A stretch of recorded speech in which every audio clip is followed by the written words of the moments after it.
கர்த்தருடைய நாமத்தை நன்றியோடு ஸ்தோத்திரிக்கிறேன். I gratefully praise the name of the Lord. இந்த இரண்டாம் நாளிலும் தேவன் எல்லா விதமான இடையூறுகளையும் நீக்கி நம்மை தேவ சமூகத்துக்கு கொண்டு வந்திருக்கிறபடியால் நாம் எல்லாரும் நம்முடைய இருதயங்களையும் நம்முடைய கரங்களையும் உயர்த்தி ஆண்டவரை நன்றியோடு துதிப்போமாக. Let's raise our hands and our hearts and praise God gratefully because He has removed all the barriers and brought us here safely to attend the second day's Bible studies. Hallelujah. Praise the Lord. Praise you, Jesus. Hallelujah. Hallelujah. Amen. Thank you, Jesus. Hallelujah. Hallelujah. Hallelujah.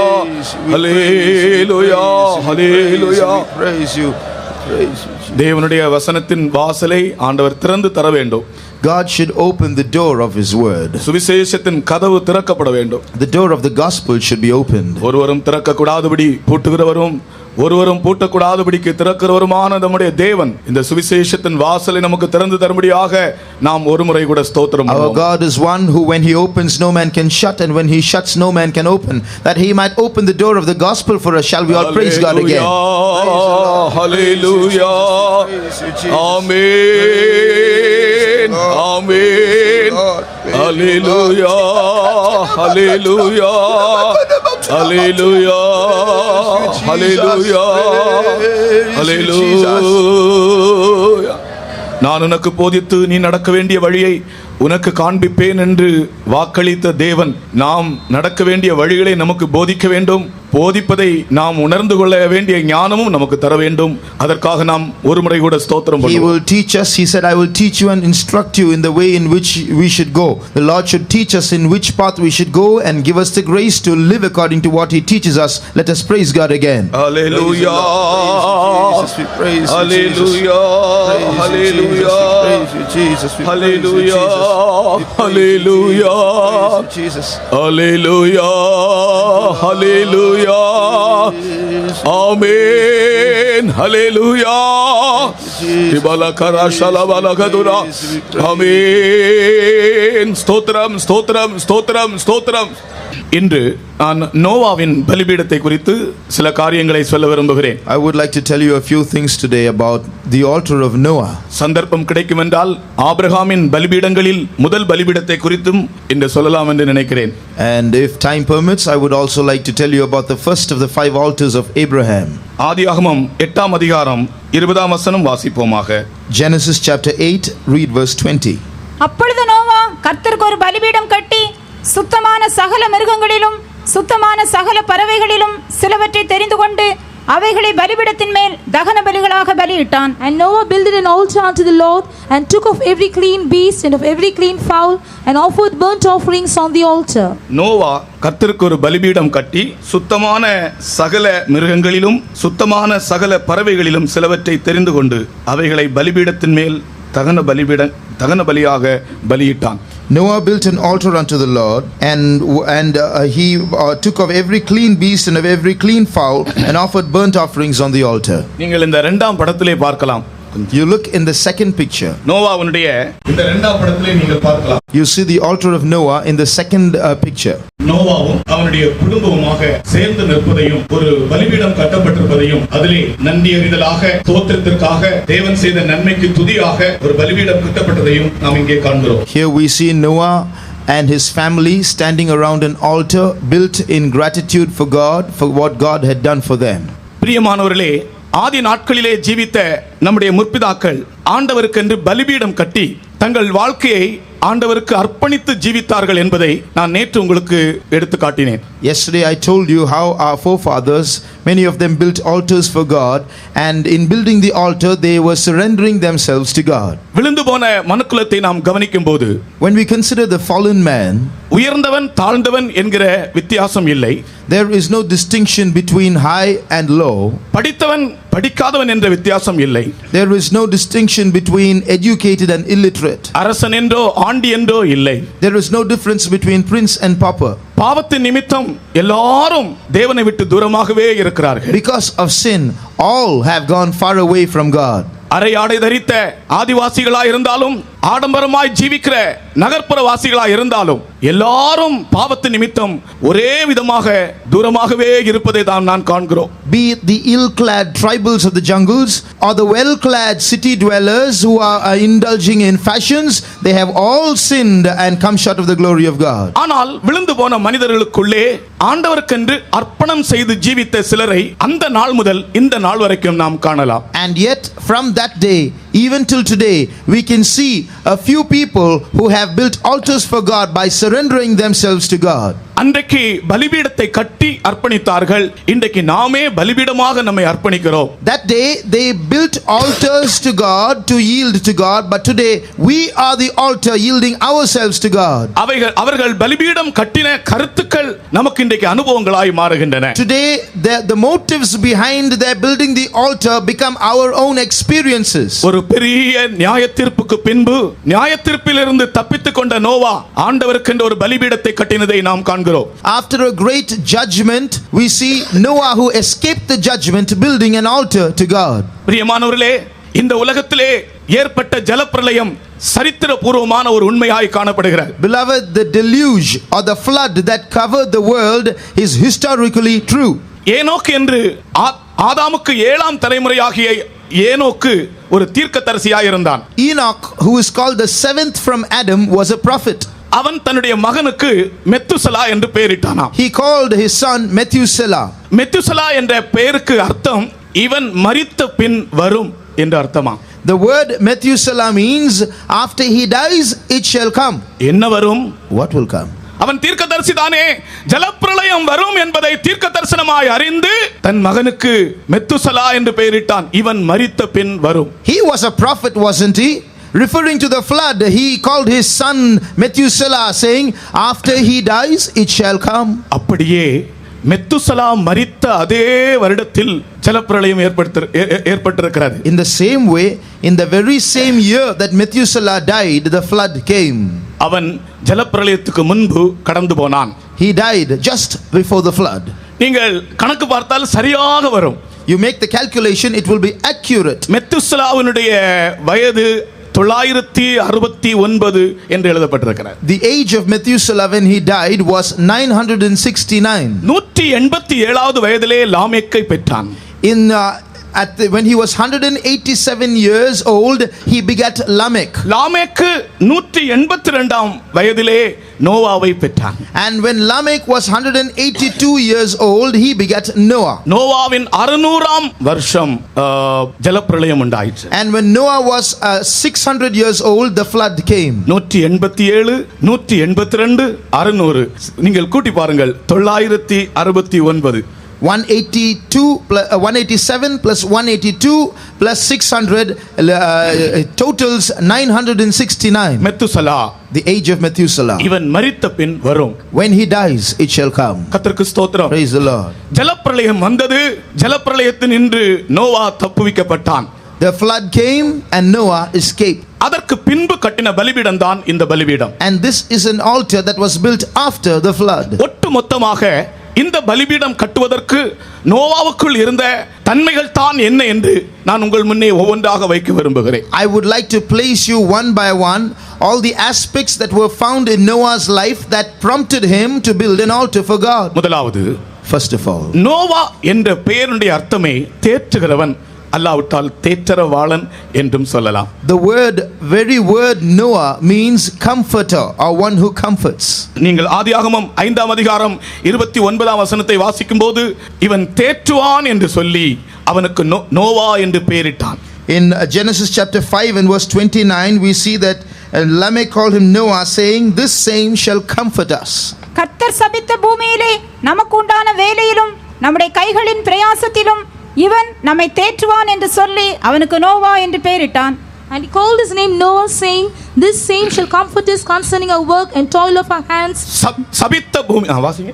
Because of the ground which the Lord hath cursed. சபித்த பூமியிலே இவன் நம்மை தேற்றுவான். In this cursed ground he shall comfort us. நான் இன்னொரு முறை கூட சொல்கிறேன். I will repeat it. சாபங்கள் நடுவிலே இவன் நம்மை தேற்றுவான். He will comfort us amidst our curses. பிரதிகூலங்கள் நடுவிலே இவன் நம்மை தேற்றுவான். He will comfort us in the midst of adversity. தெய்வீகத்திற்கு விரோதமான நடைமுறைகள் நடுவிலே இவன் நம்மை தேற்றுவான். In the midst of works that go on against divinity, he will comfort us. தேவனை விட்டு தூரமாய் போன தலைமுறைகள் நடுவிலே இவன் நம்மை தேற்றுவான். In the midst of a generation that has gone far away from God, he will comfort us. கர்த்தருக்கு ஸ்தோத்திரம். Praise the Lord. நோவா என்ற பெயருடைய அர்த்தமே தேற்றுகிறவன். So the word Noah means he who comforts. அவன் தன்னை மாத்திரமல்ல, Comforting not தன் himself, குடும்பத்தை மாத்திரமல்ல, not just his family. அவன் முழு உலகத்தையே தேற்றின ஒருவன். He who comforted the whole world. ஒரு மனிதனை தேவன் எப்படிப்பட்ட பெரியவன் ஆக்குகிறார், நீங்கள் இதிலிருந்தே சிந்தித்துக் கொள்ளுங்கள். Imagine from this how great a God can make a man. ஒரு விளையாட்டு விளையாடி உலகத்தில் பெரியவன் ஆகலாம், அது சாதாரண விஷயம். You can become a famous man by being a sports star. That's something ordinary. ஒரு பெரிய படிப்பை படித்து உலகத்தில் பிரசித்தி பெற்று விடலாம், அது ஒரு சாதாரண விஷயம். By great research and being well educated, you can become popular in this world, and that is again ordinary. முழு உலகத்தையும் தேற்றி ஆறுதல் அடைய செய்து உலகத்தில் பெரியவனாவது என்றால் அது ஒரு விசேஷமான தெய்வீகமான அனுபவமாக இருக்கிறது. But to come to eminence by comforting the whole world, that is something divine and that is special. முழு உலகத்தையும் ஆறுதல் படுத்தக்கூடியவனாக இருந்தான் இந்த Noah. This Noah was in a position to comfort the whole world. அவனுக்குள் இருந்த விசுவாசமும் அவனுக்குள் இருந்த சுவிசேஷமும் முழு உலகத்தையும் ஆறுதல் படுத்த வேண்டிய கூடியதா இருந்தது. The faith that was in him and the gospel that he proclaimed was able to comfort the whole world. கர்த்தருக்கு ஸ்தோத்திரம். Praise the Lord. உனக்குள்ளே ஒரு நற்செய்தி இருக்கும் என்றால் நீ முழு உலகத்திற்கும் ஒரு ஆறுதலாய் இருப்பாய். If you have a good news, a gospel within you, you will be a comfort to the whole world. உனக்குள்ளே ஒரு துர்ச்செய்தி இருக்கும் என்றால் நீ முழு உலகத்திற்கும் வேதனையாய் மாறுவாய். But if you have evil news within you, you will become a pain to the whole world. உலகம் முழுவதிலும் உள்ள ஜனங்கள் ஆண்டவரிலிருந்து அகன்று கொண்டிருந்த நாட்களிலே தன்னகத்தே ஒரு சுவிசேஷத்தை உடையவனாய் இருந்தான் இந்த Noah. When the whole world was diverging from God, we see that Noah had the gospel in his mouth. கர்த்தருக்கு ஸ்தோத்திரம். Praise the Lord. அதிலே அந்த தேற்றுகிற வார்த்தையிலே ரெண்டு பகுதி உண்டு. There are two aspects to comforting. யார் மற்றவர்களை தேற்ற முடியும்? Now, who can comfort another person? அல்லது மற்றவர்களுக்கு ஆறுதல் யாரால் சொல்ல முடியும்? Or who can utter words of consolation to another person? தேற்றப்படுகிறவர்கள் தான் மற்றவர்களை தேற்ற முடியும், ஆறுதல் அடைகிறவர்கள் தான் மற்றவர்களை ஆறுதல் படுத்த முடியும். Only those who are comforted, only those who are consoled can comfort and console others. ஆகையால் நான் சொல்லுகிறேன், இவன் முழு உலகத்தையும் ஆறுதல் படுத்தும்படிக்கு தன்னுடைய இருதயத்திலே ஆறுதல் அடைந்தவனாய் ஜீவித்தான் இந்த Noah. So this Noah was one who had comfort and consolation within himself in order to comfort the whole world. 2 கொரிந்தியர் 1:4 பவுல் சொல்லுகிறார், நாங்கள் மற்றவர்களுக்கு ஆறுதல் ஆகும்படி எங்களுக்கு அவர் ஆறுதல் செய்கிறார். He has comforted us that we might comfort others, says St. Paul in 2 Corinthians chapter 1 verse 4. அந்த வசனத்தை வாசித்து பாருங்கள். That verse please. தேவனால் எங்களுக்கு அருளப்படுகிற ஆறுதலினாலே எந்த உபத்திரவத்திலாகிலும் அகப்படுகிறவர்களுக்கு நாங்கள் ஆறுதல் செய்ய திராணி உள்ளவர்கள் ஆகும்படி எங்களுக்கு வரும் சகல உபத்திரவங்களிலேயும் அவரே எங்களுக்கு ஆறுதல் செய்கிறவர். மற்றவர்களுக்கு நீ ஆறுதல் செய்யும்படியாக முதலாவது நீ தேவனிடத்தில் ஆறுதல் அடைய வேண்டும். That we might comfort others, first of all we have to be comforted. உபத்திரவங்கள் நடுவிலே, சோதனைகள் நடுவிலே, வேதனைகள் நடுவிலே ஆண்டவரிடத்தில் நீ ஆறுதல் அடைகிறாயா? நீ ஆறுதல் அடைந்தால் நீ மற்றவர்களுக்கும் ஆறுதலாய் இருப்பாய். In the midst of your tribulation and trial and pain, are you being comforted by God? If you are comforted, then you will comfort others too. நோவாவின் பலிபீடம் நமக்கு உரைக்கிறதான சத்தியம் என்ன? What is the truth behind the altar built by Noah? இந்த பலிபீடம் கட்டுகிறவர்கள் தங்களுக்குள் ஆறுதல் உடையவர்கள். Those who build this altar have comfort within themselves. என்னை கேட்கிற அருமையான சகோதரனே, சகோதரியே, இன்றைக்கு இந்த க்ஷணத்திலே உன்னுடைய இருதயம் ஆறுதலால் நிரம்பி இருக்கிறதா? Beloved brother, sister who is listening to me, at this moment is your heart comforted? என் தேவன் என்னை தேற்றுகிறார், என் தேவன் என்னை ஆற்றுகிறார், என் தேவன் என் இருதயத்திற்கு சந்தோஷத்தை தருகிறார் என்று நீ சொல்ல முடியுமா? Can you say my God consoles and comforts me? Can you say my God has filled my heart with joy? பயங்கரமான சூழ்நிலைகள் நடுவிலே இருதயத்தில் தேவ ஆறுதல் நிறைந்தவனாய் ஜீவித்தவன் இந்த Noah. This Noah was a man filled with the comfort and consolation of God in a world that was filled with pain and agony. உன்னுடைய பிரச்சனைகள் எதுவா இருக்கட்டும், whatever be your problem, உன்னுடைய வேதனைகள் எதுவா இருக்கட்டும், whatever be your pain, உன்னுடைய கஷ்ட நஷ்டங்கள் எத்தகையதா இருக்கட்டும், no matter what your difficulty and loss might be, இன்றைய தூது உன் இருதயத்தில் நீ ஆறுதல் அடைய வேண்டும். Today's message should cause you consolation in your heart. அவரே எங்களுக்கு ஆறுதல் தருகிறவர். He is our comfort. அன்று அந்த நாயின் ஒரு உதவியை பார்த்து மகளே அழாதே என்று சொன்ன இயேசு, Jesus, who told that woman of Nain, weep not, இன்றைக்கு உன்னை பார்த்தும் மகளே அழாதே என்று சொல்கிறார். tells you, daughter, weep not. கர்த்தருக்கு ஸ்தோத்திரம். Praise the Lord. நூற்றுக்கணக்கான ஜனங்கள் அவளிடத்தில் நீ அழாதே என்று சொல்லி இருப்பார்கள். Hundreds of people must have told that woman, that widow, do not cry. அவளுடைய கண்ணீர் நிற்கவில்லை. But her tears did not stop. ஆனால் இயேசு சொன்னார் நீ அழாதே என்று. But Jesus said, weep not. இயேசுவின் ஆறுதல் தான் நிரந்தரமான ஆறுதல். And that comfort of Jesus was permanent. இன்றைக்கு நமக்கு ஆறுதல் தருகிற இயேசு நம்முடைய மத்தியிலே அசைவாடி கொண்டிருப்பதை நான் உணர்கிறேன். I realize that Jesus who consoles everybody is walking in our midst. இருதயத்தில் ஆறுதல் இல்லாமல் ஒருவரும் இந்த பலிபீடத்தை கட்ட முடியாது. No one can build this altar without consolation in their hearts. இருதயத்தில் கொந்தளிப்புடையவன் இந்த நோவாவின் பலிபீடத்தை கட்ட முடியாது. He that has a turbulent heart cannot build an altar built by Noah. இருதயம் கொந்தளித்து கடலை போல் பொங்கி வழிந்து கொண்டிருக்கிறவன் இந்த பலிபீடத்தை கட்ட இயலாது. He whose heart is like the boisterous sea cannot build an altar like this. உன்னுடைய பயங்கரமான வேதனைகள் நடுவிலும் உன் பயங்கரமான சோதனைகள் நடுவிலும் உன் இருதயம் தேவனுடைய ஆறுதலால் நிரம்புவதாக. In the middle of great trials and great pain, let your heart be comforted. அல்லேலூயா. அதை விசுவாசிக்கிறவர்கள் கொஞ்ச நேரம் அந்த ஆறுதலை விசுவாசித்து கரங்களை உயர்த்தி ஆண்டவரை துதித்துக் கொண்டே Those who believe this comfort, praise God for some time. Hallelujah. Jesus. அல்லேலூயா. ஆமென். அல்லேலூயா. அல்லேலூயா. அல்லேலூயா. அல்லேலூயா. ஆமென். சபர சலபர கதுலா. அல்லேலூயா. அல்லேலூயா. அல்லேலூயா. அல்லேலூயா. ஆமென். கர்த்தர் சொல்லுகிறார், இன்றைக்கு இந்த வார்த்தைகளை கேட்கிற உங்கள் இருதயத்திலே கர்த்தர் உங்களுக்கு ஒரு பெரிய ஆறுதலையும் நிம்மதியையும் சமாதானத்தையும் தருகிறார். இதை நீங்கள் விசுவாசித்து சொந்தமாக்கிக் கொள்ளுங்கள். The Lord says, through this message, God is going to give you a great comfort and consolation, peace and tranquility in your heart. By faith, receive it. தனக்குள்ளே ஆறுதல் உடையவனாய் இருந்த இந்த நோவா முழு உலகத்திற்கும் ஒரு சுவிசேஷம் அறிவித்தான். அந்த சுவிசேஷம் மற்றவர்களுக்கு ஆறுதலாய் இருக்க வேண்டியதாய் இருந்தது. This Noah had a comfort within himself, and he had a gospel to share with others, and that gospel was able to comfort the whole world, every listener. கர்த்தருக்கு ஸ்தோத்திரம். Praise the Lord. ஒரு நாள் 2 நாள் அல்ல, ஒரு வருடம் 2 வருடங்கள் அல்ல, அநேக நீண்ட வருடங்கள் இவன் தன் சுவிசேஷத்தை அறிவித்துக் கொண்டே இருந்தார். He preached not for 1 or 2 years. He preached for many years.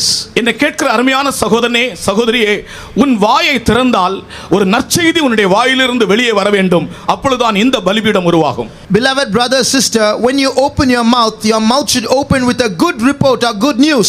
Only then this altar will be built. என் இருதயம் நல்ல விசேஷத்தால் பொங்குகிறது. My heart is inditing a good matter. அதை இப்படியும் சொல்லலாம், என் இருதயம் சுவிசேஷத்தால் பொங்குகிறது. You can say it like this: my heart is composing the gospel. உன்னுடைய இருதயம் நல்ல விசேஷத்தால் பொங்கும்போது, when your heart is full of good things, பானையில் இருப்பதுதான் அகப்பையில் வரும். பானையில் இருப்பதுதான் அகப்பையில் வரும்.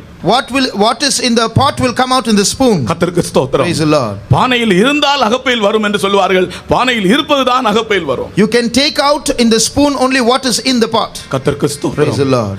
பானையில் தண்ணி இருந்தால் அகப்பையிலே தண்ணி தான் வரும். If you take out what is scooped out, if it is water in the pot, what is scooped out will be water. பானையிலே திராட்சரசம் இருந்தால் அகப்பையில் திராட்சரசம் வரும். If there is wine in the pot, what is scooped out will be wine. பானையிலே பாயாசம் இருந்தால் அகப்பையில் பாயாசம் வரும். If there is payasam in the pot, and what is scooped out will be payasam. உன்னுடைய இருதயத்தில் நற்செய்தி இருந்தால் உன் வாய் வழியாய் வருவது நற்செய்தியாய் இருக்கும். If there is good news in your heart, what comes out of your mouth will be good news. உன் இருதயம் துர்ச்செய்தியால் நிரம்பி இருந்தால் உன் வாயை திறந்தால் வருவதெல்லாம் துர்ச்செய்தியாகவே இருக்கும். If your heart is full of evil news, what comes out of your mouth will be evil always. கர்த்தருக்கு ஸ்தோத்திரம். Praise the Lord. நோவா ஜனங்களுக்கு ஆறுதல் அளிக்கும்படியாய் பிறப்பிக்கப்பட்டவன். Noah was born to comfort others. கர்த்தருக்கு ஸ்தோத்திரம். Praise the Lord. அவனுடைய பெயருக்கு அர்த்தம் உண்டு. His name has a meaning. அந்த அர்த்தத்தோடே அவன் ஜீவித்தான். He lived with that meaning. அவன் சொன்ன வார்த்தைக்கு கீழ்ப்படிந்து அதை ஏற்றுக்கொண்டிருந்தால் நிச்சயமாக முழு உலகமும் ஆறுதல் அடைந்திருக்கும். If he had obeyed every word that he had been given, then surely the whole world would have been comforted. இனி இந்த கம்ஃபர்ட்டர் அல்லாவிட்டால் தேற்றரவாளன் தேற்றுகிறவன் என்கிறதான அந்த வார்த்தை புதிய ஏற்பாட்டிலே பரிசுத்த ஆவியானவருக்கு கொடுக்கப்பட்டிருக்கிறது. Now this name Comforter in the New Testament has been assigned or given to the Holy Spirit. அப்படி என்றால் இந்த பரிசுத்த ஆவியானவர் ஆசாரியன், தேவனுடைய ஆசாரியன். Which means the Holy Spirit is the priest of God. தேற்றரவாளனாகிய பரிசுத்த ஆவியானவர் தேவனுடைய ஆசாரியன். The Holy Spirit who is the Comforter is the priest of God. Noah தேற்றுகிறவனாக இருந்தபடியினால் இப்படி சொல்லலாம், அவன் ஒரு ஆசாரியனுடைய ஆவியுடையவன். Because Noah is a comforter, we can say that he had the spirit of the priest. அவன் ஆசாரியனுடைய ஆவியுடையவன். He had the spirit of a priest. இந்த பலிபீடத்தை கட்டுகிறவன் யார் தெரியுமா? You know who built this altar? சாதாரண மனுஷன் அல்ல. Not an ordinary man. ஒரு ஆசாரியனுடைய ஆவியுடையவன் தான் இந்த பலிபீடத்தை கட்ட முடியும். A man with the spirit of a priest, he alone can build this altar. இந்த ஆவி எப்படி கிடைக்கிறது? How do we get this spirit? பரிசுத்த ஆவியின் அபிஷேகத்தை நாம் பெறும்போது நம்மை ஆசாரியர்களாய், ஆசாரியனுடைய ஆவியுடையவர்களாய் தேவன் மாற்றுகிறார். When we receive the anointing of the Holy Spirit, God makes us or gives us the spirit of a priest. கர்த்தருக்கு ஸ்தோத்திரம். Praise the Lord. இந்த ஆவி நமக்குள் வரும்போதுதான் நாம் மற்றவர்களை தேற்றக்கூடியவர்களாய் மாறுகிறோம். We will be in a position to comfort others only when this spirit comes into us. நோவாவின் நாட்களில் ஜீவித்த ஜனங்கள் 4 விதமான அனுபவம் உடையவர்களாய் இருந்தார்கள். The people who lived in the days of Noah were of 4 kinds. ஒன்று அக்கிரமம், One, people who had iniquity. இன்னொன்று கெட்ட சிந்தை, To those who had evil thoughts. இன்னொன்று கொடுமை, Thirdly, cruelty. நான்காவது சீர்கேடு. Fourthly, what was reprobate. நான் மறுபடியும் சொல்லுகிறேன். First I tell you again. முதலாவது அக்கிரமம், First of all, iniquity. இரண்டாவது கெட்ட சிந்தை, Secondly, evil thoughts. மூன்றாவது கொடுமை, Thirdly, cruel. நான்காவது சீர்கேடு. Fourthly, corruption. இந்த 4 அனுபவங்களும் நோவாவின் காலத்தில் ஜீவித்த ஜனங்களின் அனுபவங்கள். These are the sins or the experiences of those who lived in Noah's time. அக்கிரமம் என்றால் என்ன? What is iniquity? தேவனுடைய மனதுக்கு விரோதமான எல்லாம் அக்கிரமமே. Everything against the mind of God is iniquity. அக்கிரமத்தின் ரகசியம் என்பது பிசாசின் தூண்டுதல் தான். What is the mystery of iniquity? It is the provocation of the devil. தேவனுடைய மனதிலிருந்து உன்னை விலக்கும்படியாக பிசாசு தூண்டுகிற எல்லாம் அக்கிரமத்தின் ரகசியம்தான். Everything that provokes you away from the mind of God is the mystery of iniquity. அந்த நாள் முதல் பிசாசு மனிதனுக்கு விரோதமாக தந்திரமாய் கிரியை செய்து கொண்டிருக்கிறான். இதுவே அக்கிரமத்தின் ரகசியம். From that day onwards, the devil has been subtly working against the mind of God. That is the mystery of iniquity. இரண்டாவது கெட்ட சிந்தை. Secondly, evil thoughts. ஏன் இந்த கெட்ட சிந்தை வருகிறது? Why do these evil thoughts come? அந்த நாட்களில் நோவாவின் நாட்களில் ஜீவித்த ஜனங்கள் எல்லாரும் சிந்தையிலே கெட்டு போனார்கள். People, all those who lived in Noah's time were ruined and spoilt in their mind. வெளியே பார்த்தால் நல்ல வஸ்திரம் தரித்திருப்பார்கள், ஆனால் மனதெல்லாம் கெட்ட சிந்தை. Outside they were all well dressed people, but inside in the mind they were filthy. நம்முடைய சிந்தையிலே கெட்ட சிந்தைகள் வர காரணம் என்ன? What is the reason for having filthy thoughts? அதற்கு ஒரு காரணம் சொல்லுகிறேன். I'll tell you one reason. தேவனை குறித்துள்ள நன்றியோடு அவரை மகிமைப்படுத்தாமல் இருப்பதுதான் அதனுடைய காரணம். One reason why we have evil thoughts is that we do not gratefully praise God. 24 மணி நேரம் உனக்கு கொடுக்கப்பட்டால் அந்த 24 மணி நேரத்திலே நீ தேவனை எந்த அளவுக்கு மகிமைப்படுத்த வேண்டும் என்று தேவன் உன்னில் எதிர்பார்க்கிறார். How much of the 24 hours given you each day does God expect you to praise God in gratitude and glorify Him? தேவனை மகிமைப்படுத்துகிற ஒரே உத்தேசத்தோடு தான் அவர் இந்த உலகத்தில் உன்னை ஜீவனோடு வைத்திருக்கிறார். God has kept you in this world alive for one reason, to glorify God. நீ உத்தியோகம் பார்ப்பதற்கோ, நீ ஒரு பெரிய வீடு கட்டுவதற்கோ, அல்லாவிட்டால் ஒரு பெரிய நல்ல கார் வாங்கி அதிலே சொகுசாக போவதற்காகவோ, அல்லது இந்த உலகத்திலே சில காரியங்களை நடப்பிப்பதற்காகவோ அல்ல. உனக்கு ஆயுசு நாட்களை ஆண்டவர் கூட்டி தந்திருப்பது ஒரே நோக்கம், நீ ஆண்டவருக்கு மகிமையாய் இருக்க வேண்டும், அவரை மகிமைப்படுத்த வேண்டும். God has extended your days on earth not so that you might go to work, not so that you might build a big house, not so that you might travel in your luxurious car. The only purpose is that you might glorify God. தேவனுடைய ஜனங்களே, 5 ஆண்டு திட்டங்களையும் 10 ஆண்டு திட்டங்களையும் 20 ஆண்டு திட்டங்களையும் கைவிட்டு இன்றைக்கு மரித்தால் உன் நித்தியத்தை எங்கே கழிப்பாய்? இன்று வேத புஸ்தகத்திலே அநேக இடத்திலே இன்று என்று சொல்லப்பட்டிருக்கிறது. இன்று எண்ணப்படும் அளவு, இன்று நீ மரித்தால் உன் நித்தியத்தை எங்கே கழிப்பாய்? Forget your 5-year plan and your 10-year plan and a 20-year plan. Today, if you die, where will you spend your eternity? கர்த்தருடைய கேள்வியை பாருங்கள். 5 வருடம் கழித்து நீ மரித்தால் உன் நித்தியத்தை எங்கே கழிப்பாய் என்று அல்ல. அப்படி கேட்டிருந்தால் ஒருவேளை 5 years plan எல்லாம் செய்திருக்கலாம். Look at the question God asks. If he had said, if you die 5 years later, where will you spend eternity? Perhaps we could have had time for 5-year plans. நாளைய குறித்த பேச்சுக்கே இடமில்லை. But God does not give room to talk even about tomorrow. இன்று நீ மரித்தால் உன் நித்தியத்தை எங்கே கழிப்பாய் என்று தான் வேதம் கேள்வி கேட்கிறது. The Bible asks, today if you die, where will you spend your eternity? ஆகையால் இன்றைக்கு நீ உன்னை தகுதிப்படுத்திக்கொள். So qualify yourself today. கர்த்தருக்கு ஸ்தோத்திரம். Praise the Lord. நீ உன்னுடைய சிந்தையை நீ வேற எந்த காரியத்திலும் செலுத்த வேண்டாம். Do not turn your mind in any other direction. முதலாவது தேவனுடைய ராஜ்யத்தையும் அவருடைய நீதியையும் தேடினால் இவைகள் எல்லாம் உங்களுக்கு கூட கொடுக்கப்படும். Seek ye first the kingdom of God and his righteousness, and all these things will be added unto you. 5 kilo beans வாங்கினா கொஞ்சம் பீன்ஸ் வந்து கொசுறு போடுவாங்க. When you buy 5 kilos of beans, they add a few pieces extra as bonus. 5 kilo beans வாங்கினா இன்னும் கொஞ்சம் beans வந்து கொசுறு போடுவாங்க. As bonus, they give a little more beans for you to முதலாவது buy 5 தேவனுடைய kilos. ராஜ்யத்தையும் அவருடைய நீதியையும் தேடு. 5 கிலோ பீன்ஸ் வாங்கு. அப்புறம் இவைகள் எல்லாம் உங்களுக்கு கொசுறாய் கொடுக்கப்படும். First you buy the 5 kilos of beans, then all the remaining little bit will be given to you as bonus. ஆனால் நீங்கள் உங்களுக்கு கிடைக்கிற சமயத்தை உலகத்துக்குரிய காரியங்களுக்காகவே நீங்கள் செலவு பண்ணி ஆண்டவரை துதிக்காமலும் மகிமைப்படுத்தாமலும் இருக்கிறபடியினால் சிந்தனைகளில் வீண் சிந்தை வருகிறது, சிந்தை அசுத்தப்படுகிறது. But if you spend all your days only for your mundane work and have no time for God to praise God, then your imagination will become evil, vain. மூன்றாவது கொடுமை. Thirdly, cruelty. நோவாவின் நாட்கள் கொடுமையான நாட்கள். The days of Noah were cruel days. இப்பொழுது உள்ள பெயரை வைத்து சொல்லலாம், அந்த நாட்கள் தீவிரவாதத்தின் நாட்கள். Or using today's technical term, we can call those the days of terrorism. இன்றைக்கு தான் தீவிரவாதம் தொடங்கியது என்று நினைக்கிறீர்களா? நோவாவின் காலத்திலேயே தீவிரவாதம் தொடங்கிவிட்டது. Do you think terrorism has started only these days? It was there in the days of Noah. இன்றைக்கு தான் தீவிரவாதம் தொடங்கிவிட்டது என்று நினைக்கிறீர்களா? ஆபேலின் காலத்திலேயே அல்லது ஆதாமின் காலத்திலேயே அது தொடங்கிவிட்டது. You think terrorism started only these days? It started in the time of Adam. பிரியமானவர்களே, கொடுமை கொடுமை எங்கு பார்த்தாலும் கொடுமையாய் நிறைந்திருக்கிறது உலகம். அந்த நோவாவின் காலத்திலும் அப்படியே தான். Beloved, you see cruelty everywhere. It was there in the days of Noah too. இந்த கொடுமைக்கு காரணம் என்ன? What is the reason for cruelty? தேவ அன்பு குறைந்தபடியினால். Lack of the love of God. மனிதனுடைய இருதயத்தில் தேவ அன்பு குறையும் போது கொடுமை ஏற்படும். When God's love decreases in a man's life, cruelty increases. ஆகையால் தான் மனிதனுடைய இருதயத்தை தேவன் தன் அன்பினால் நிறைத்துக் கொண்டிருக்கிறார். That's why God has filled a man's heart with his love. ஆமென். அப்போஸ்தலனாகிய பவுல் அன்புக்கென்று ஒரு அதிகாரத்தையே ஒதுக்கி விட்டார். The apostle Paul has set aside one whole chapter just for love or charity.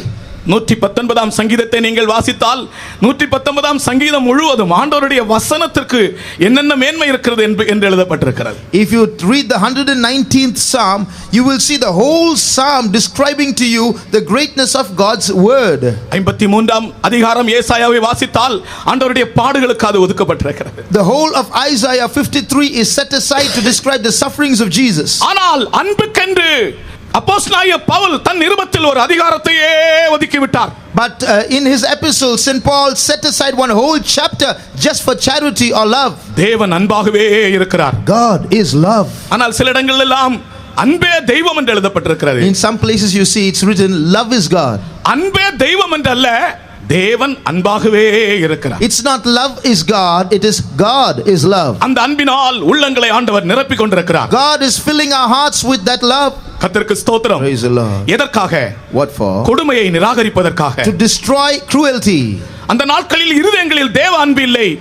தேவ அன்பு இருதயத்தில் குறையும் போது அந்த நாளானாலும் இந்த நாளானாலும் கொடுமைகள் தலை தூக்கத்தான் செய்யும். Those days there was no love of God. That day or today when there is no love of God, cruelty will lift up its head. கர்த்தருக்கு ஸ்தோத்திரம். Praise the Lord. நோவாவின் நாட்கள் கொடுமையின் நாட்கள். The days of Noah were days of cruelty. அந்த கொடுமையின் நாட்களிலே இவன் மற்றவர்களை ஆறுதல் படுத்தக்கூடியவனாக இருந்தான். But in those days of cruelty he was able to comfort others. எங்கேயாவது ஒரு இடத்திலே கொடுமை தலை தூக்கும் போது நீங்கள் அந்த இடத்தில் போய் அந்த இடத்தில் மற்றவர்களுக்கு ஆறுதல் அளிக்க வேண்டும். இதுவே இன்றைக்கு உங்களுக்கு கொடுக்கப்படுகிற உபதேசம். Today's doctrine to you is, wherever cruelty lifts up its vicious head, you have to go there and cause comfort, and that is your gospel. என் இருதயம் தேவ அன்பினால் பொங்கட்டும். Let my heart be filled with the love of God. கல்வாரியின் அன்பினால் எல்லா இருதயங்களும் பொங்க Let வேண்டும். every heart bubble with the love of Calvary. அந்த கல்வாரியின் அன்பின் வெள்ளமே என்கிற பாட்டை ஒரு தடவை நம்ம எல்லாரும் பாடுவோம். Shall we all sing கல்வாரியின் that அன்பின் song? வெள்ளம். எவ்வளவு அருமையான பாட்டு. Once again. பாடும்போது உங்களுடைய இருதயம் கண்டிப்பாக அன்பினால் நிரம்பி வழிய வேண்டும். When you sing the song, your heart should surely overflow with the love of God. எல்லாரும் பாடக்கூடிய ஒரு பிச்சையில பாடுங்க. கல்வாரியின் அன்பின் வெள்ளமே கரை புரண்டு ஓடுதென்னிலே, கல்வாரியின் அன்பின் வெள்ளமே கரை புரண்டு ஓடுதென்னிலே, கல் நெஞ்சையும் நொறுக்கி உருவாக்கியும் கல் நதியாய் பாயுதென்னிலே.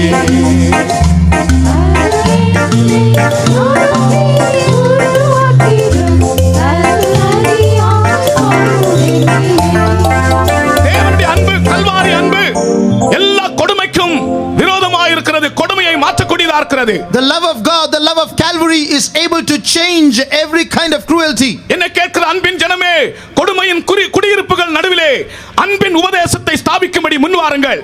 Beloved people who are listening to me, come forward to establish the gospel of love in a habitation of cruelty. ஆறுதல் இல்லாமல் இருக்கிறவர்களுக்கு ஆறுதலை சொல்லி நோவாவின் பலிபீடத்தை கட்டத் தொடங்குங்கள். Start building up the altar of Noah to proclaim comfort to the comfortless.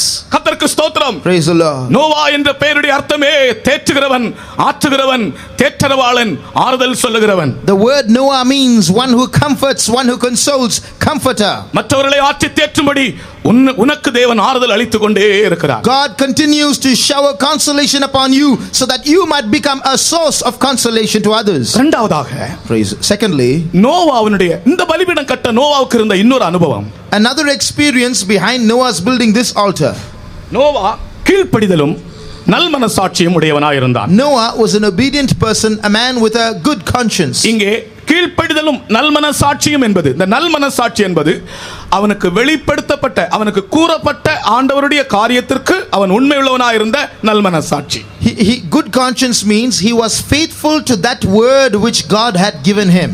கர்த்தர் உனக்கு சொன்னதிலே நீ உண்மையாய் இருந்தால் நீ நல்மனசாட்சியோடு இருக்கிறாய். If you are faithful in that which God has told you, you have a good conscience. நோவாவுக்கு ஆண்டவர் சொன்ன காரியத்தை அவன் ஏற்றுக்கொண்டு விசுவாசித்து கீழ்ப்படிந்தான். Noah accepted, believed and obeyed everything that God told him. ஒரு பெரிய நியாய தீர்ப்பு வரப்போ தற்காலத்தில் காணக்கூடாத ஒரு காரியத்தை தான் ஆண்டவர் அவனுக்கு சொன்னார். God was telling him something that was unprecedented, something that had not happened till then. தற்காலத்தில் இருக்கிற ஒரு காரியத்தை சொல்லியிருப்பார் என்றால் ஒருவேளை கீழ்ப்படிய ஏது உண்டு. ஆனால் ஆண்டவர் அவனுக்கு சொன்ன காரியம் தற்காலத்தில் இல்லாத காரியம். It would have been easy for him to believe it if God told him something that had already happened, but it was in fact difficult to believe because it was something that had not yet happened. தன்னுடைய சொந்த புத்திக்கு அவன் இடம் கொடுக்கவே இல்லை. But he did not allow his own reasoning to interfere. அவன் காணாத, அவன் கேள்விப்படாத, அவன் அறியாத ஒரு காரியத்தை ஆண்டவர் அவனுக்கு சொன்னபோதிலும் கீழ்ப்படிந்தான். He obeyed despite hearing what he had not heard or seen or experienced before. சொந்த புத்திக்கு அவன் இடம் கொடுத்திருப்பான் என்றால் அவன் அந்த காரியத்தை விசுவாசித்திருக்கவே முடிந்திருக்கும். If he had used his own intellect, he could not have believed what was said. என் பிள்ளையே, நீ எத்தனையோ முறை உன்னுடைய சொந்த புத்திக்கு இடம் கொடுத்து யோசித்து யோசித்து யோசித்து கலங்கி நீ சந்தேகப்பட்டிருக்கிறாய். My child, you have given room to your own wisdom so many times. You have thought and thought and thought over and over again and been confused and doubted. திருத்துவத்தை பற்றிய உபதேசத்தை குறித்து செயின்ட் அகஸ்டினுக்கு குழப்பம் வந்ததா? Saint Augustine had a doubt or developed a doubt about the doctrine of the Trinity. மூளையை போட்டு குழப்பிட்டே இருந்தாரா? He was confusing himself. தன்னுடைய சொந்த அறிவினால் அந்த திருத்துவ உபதேசத்தை விளங்கிக் கொள்ள வேண்டும் என்று குழம்பிக் கொண்டே இருந்தாரா? Using his own intellect, he ate up his own brains trying to find out the meaning of the Trinity. ஒரு கடற்கரையிலே உலாவிக் கொண்டே குழம்பிக் கொண்டே யோசித்துக் கொண்டிருந்தாராம். He was walking on the seashore thinking over and over about this and increasing in confusion. ஒரு அறிவும் கிடைக்கவில்லை. There was no conclusion at all. ஒரு திருப்தியும் ஏற்படவில்லை. No enlightenment, no satisfaction. அவருடைய மூளை ஒரு பக்கம் கிரியை செய்கிறது. His brain on the one side. அவருடைய மூளையால் தேவனுடைய சத்தியத்தை ஆழத்தை எட்டி பிடிக்க முடியவில்லை. His brain was not able to comprehend the depth of God. உனக்கு எட்டாத உயரத்தில் தானே நான் உன்னை நிறுத்துவேன் என்று ஆண்டவர் சொன்னார். Did not God say, I will help you to reach a height that you will not reach? சகோதரனே சகோதரியே, உனக்கு எட்டாத உயரத்தில் தான் ஆண்டவர் உன்னை நிறுத்துகிறார். Brother, sister, God will place you in a height that you cannot reach. உனக்கு எட்டாத உயரத்தில் நீ எப்படி ஏறினாய்? How did you ascend and reach that height? ஆண்டவர் உன்னை அங்கே மேலே கொண்டு போனார். God took you there. நீ ஏறினது அல்ல. You did not climb. உன்னுடைய புத்தியை நீ உபயோகித்து எத்தனையோ ஆவிக்குரிய காரியங்களில் குழம்பிக் கொண்டிருக்கிறாய். இன்றைக்கு ஆண்டவர் உன்னோடு பேசுகிறார். நோவாவின் பலிபீடத்தை நீ கட்ட வேண்டும் என்றால் உன்னுடைய புத்தியை உபயோகித்து நீ குழம்பிக் கொண்டிருக்காதே. You are confused over so many things simply because you are using your own intellect. Now you have to start building your Noah's altar. Don't be confused. அந்த கடற்கரையிலே உலாவிக் கொண்டே இருந்தாரா? வேலை செய்து கொண்டே இருக்கிறார். This man was walking on the shore and his brain was at work. பக்கத்திலே ஒரு சின்ன பிள்ளை அந்த கடற்கரையிலே வசிக்கிற ஆட்களுடைய அந்த சிறிய குழந்தை ஒன்று அந்த கடல் தண்ணீரை கொண்டு வந்து இந்த நண்டுடைய துவாரம் இருக்கிறதே ஒரு சின்ன துவாரத்துக்குள்ளே அந்த தண்ணீரை கொண்டு வந்து ஊற்றி கொண்டே இருந்ததா. There he saw a little child playing in the sand. The child was taking this water from the sea little by little and putting it into a hole that was made by a little crab. இவர் அந்த சின்ன பிள்ளை இடத்துல கேட்டாரா, நீ என்ன பண்ணுகிறாய் என்று கேட்டாரா. And this man went and asked that little child, what are you doing? அந்த பிள்ளை பதில் சொன்னதா. The child gave the answer. இந்த சமுத்திரத்து தண்ணீரை எல்லாம் எடுத்து நான் இந்த ஓட்டைக்குள்ள ஊத்த போறேன். I am going to take all the water of the sea and put it into this hole. அப்பதான் இவருக்கு புத்தி வந்ததா. Then he understood. இது நான் தான் இந்த சின்ன பிள்ளை. I am the little child. இந்த சமுத்திரத்து தண்ணீரை எடுத்து இந்த துவாரத்துக்குள்ளே ஊற்ற முடியுமா, முடிக்க முடியுமா? Can I take that sea of God and put it into this little hole? Pastor C John அவர்கள் சொல்வார்கள், தேவன் ஒரு சமுத்திரம், நாம் ஒரு சிறிய கோப்பை. Pastor C. John would say, God is like a sea and we like a wee little cup. இந்த கோப்பையினால் இந்த சமுத்திரத்தை அளந்தால் என்றைக்கு முடியும்? When can you finish measuring the sea if you use this little cup? கர்த்தருக்கு ஸ்தோத்திரம். Praise the Lord. உன்னுடைய புத்தியினாலே நீ குழம்பாதே. Don't be confused using your own intellect. ஆண்டவர் சொல்லுகிறதற்கு அப்படியே கீழ்ப்படி. நீ ஒரு பலிபீடத்தை இன்றைக்கு கட்டியே தீருவாய். Implicitly obey what God tells you. Today you will build an altar. கேள்வி இல்லாத கீழ்ப்படிதல் தான் இந்த நோவாவுக்குள் இருந்தது. Noah had unquestioning obedience. ஆண்டவராகிய இயேசு கிறிஸ்து பிறந்தபோது when Jesus was born, சாஸ்திரிகள் அவரை பார்க்கும்படி வந்தார்களே, when the wise men came to see him, அவர்கள் நட்சத்திரத்தால் வழி நடத்தப்பட்டு வந்தார்கள். they were led by that star. ஒரு குறிப்பிட்ட இடம் வரைக்கும் அவர்களுடைய புத்தி வேலை செய்யவில்லை, நட்சத்திரம் தான் அவர்களை நடத்தியது. It was the star that led them till a particular point, not their own mind. ஆனால் இந்த இவர்களுக்குள்ளே புத்தி வேலை செய்ய ஆரம்பித்தது. Suddenly these wise men became very wise. Their brains started working. சுய ஞானம் அவர்களுக்குள்ளே வேலை செய்ய ஆரம்பித்தது. Their own wisdom started working for them. உடனே அவர்களுக்குள்ள ஒரு கேள்வி எழும்பியது. யூதருக்கு ராஜாவாக பிறந்தவர் அரண்மனையில் தானே பிறந்திருப்பார். அது உண்மையான கேள்விதானே? They reasoned amongst themselves, he that is born king of the Jews, will he not be found in a palace? Was that not a genuine question? ஆகையால் நட்சத்திரம் காட்டிய வழியை விட்டுவிட்டு கொலைபாதக நாம் ஏரோதுவின் அரண்மனையிலே இயேசு இல்லையே. கொலைபாதகன் ஆகிய ஏரோதுனுடைய அரண்மனையிலே இயேசு இல்லை. அங்கே போனார்கள் இயேசுவை தேடி. கொலைபாதக நாம் ஏரோதுவின் அரண்மனையிலே இயேசு இல்லையே. அரண்மனையிலே இயேசு இல்லை. There was no Jesus in that palace of Herod. செல்லவே வேண்டாம், செல்லவே வேண்டாம், பாதை தவறி செல்ல வேண்டாம். நாங்கள் எங்க சின்ன பிள்ளைகளுக்கு சொல்லிக் கொடுத்த ஒரு பாட்டு இது.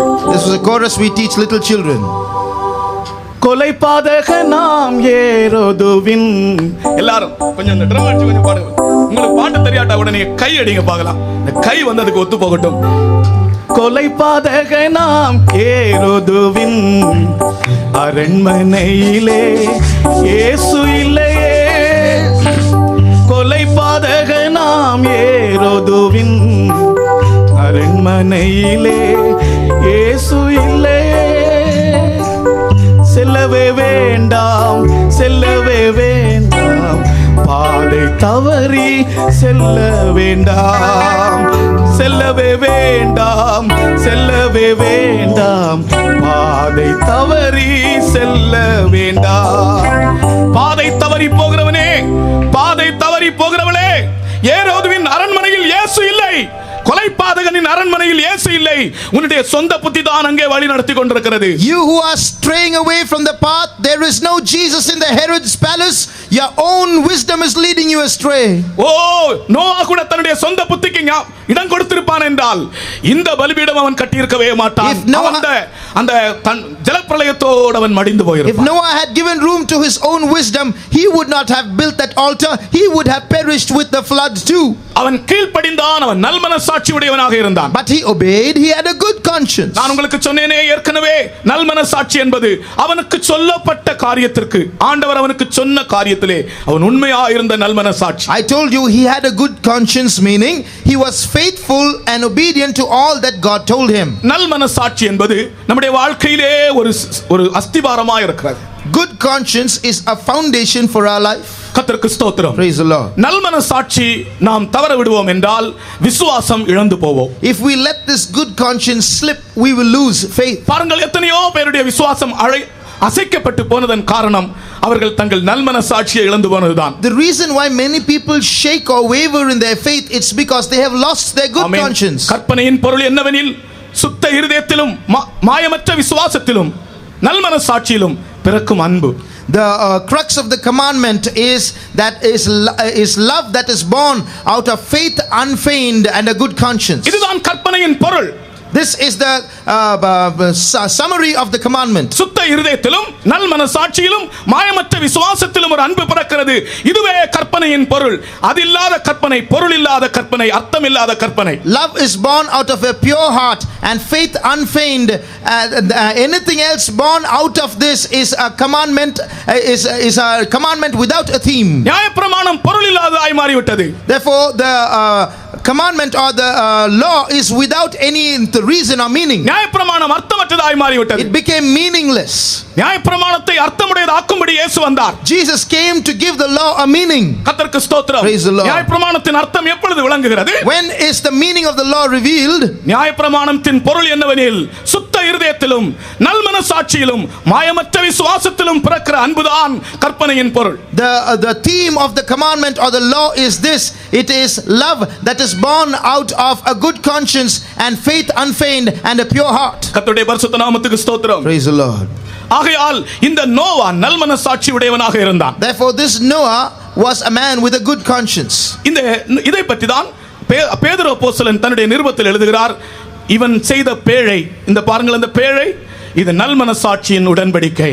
That is why we see St. Peter writing in his epistle, this is the answer or the covenant of a good conscience, the ark built. Noah பேழைக்குள் பிரவேசித்த அனுபவம், ஜலத்தினால் காக்கப்பட்ட அனுபவம், நல்மனசாட்சியின் உடன்படிக்கை, அது ஞானஸ்நானத்தின் சத்தியம். Noah's entering into the ark, his being preserved by the water, is the answer of a good conscience or the truth of water baptism. நான் இனி உங்களுக்கு தெளிவாய் சொல்கிறேன் இதை ஒரே வார்த்தையிலே, ஞானஸ்நானத்தின் அனுபவம் இல்லாதவர்கள் இந்த பலிபீடம் கட்ட முடியாது. I will tell you in one word the whole thing clearly. Those who have not taken water baptism cannot build this altar. ஞானஸ்நானம் எடுத்தவர்கள் எல்லாரும் ஒரு அல்லேலூயா சொல்லுவோமாக. அல்லேலூயா. யாராலும் ஞானஸ்நான சத்தியத்திற்கு இன்னும் கீழ்ப்படியாதவர்களாய் இருந்தால், நீங்கள் இந்த பலிபீடம் இன்னும் கட்டவில்லை.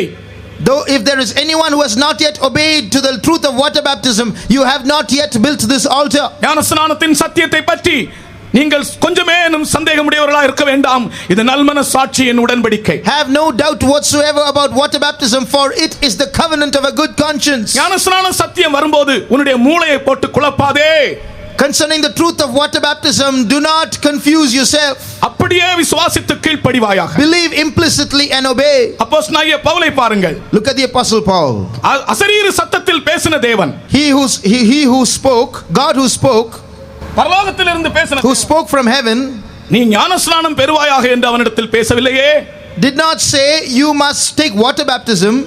ஆனால் ஆண்டவருடைய ஊழியக்காரன் வந்து நீ எழுந்து ஞானஸ்நானம் பெறு என்று சொன்னவுடனே கேள்வி இல்லாமல் அவன் ஞானஸ்நானம் பெற்றான். But when God's servant came and said, "Arise and be baptized," without questioning, he took baptism. கர்த்தருக்கு ஸ்தோத்திரம். Praise the Lord. ஆகையால் இந்த வேத பாடத்தின் நோக்கம் ஞானஸ்நானம் பெறாதவர்கள் ஞானஸ்நானத்தின் சத்தியத்திற்கு கீழ்ப்படிந்து நல்மனசாட்சியின் உடன்படிக்கை செய்து இந்த நோவா கட்டின பலிபீடத்தை உங்கள் வாழ்க்கையிலே நீங்கள் கட்டி எழுப்புங்கள். இதுவே இந்த கூட்டத்தின் நோக்கமாக இருக்கிறது. The purpose of this meeting or this Bible study is that if you have not taken water baptism, then you must take water baptism as the covenant of a good conscience towards God and build the altar that Noah built.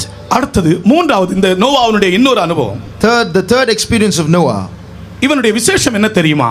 You know what is his specialty? தேவனுடைய எச்சரிப்பை கேட்டவுடனே இவன் பயபக்தி உள்ளவனாய் மாறினானாம். When he heard the warning of God, he was moved with fear, we read. ஒரு எச்சரிப்பின் வார்த்தையை கேட்டவுடனே நாம் பயப்பட வேண்டும். When we hear words of warning, we must fear. இன்று அவருடைய சத்தத்தை கேட்பீர்களாகில் உங்கள் இருதயத்தை கடினப்படுத்தாதிருங்கள். Today, if ye will hear his voice, harden not your hearts. எச்சரிப்பின் சத்தம் நமக்கு பயபக்தியை உண்டாக்க வேண்டும்.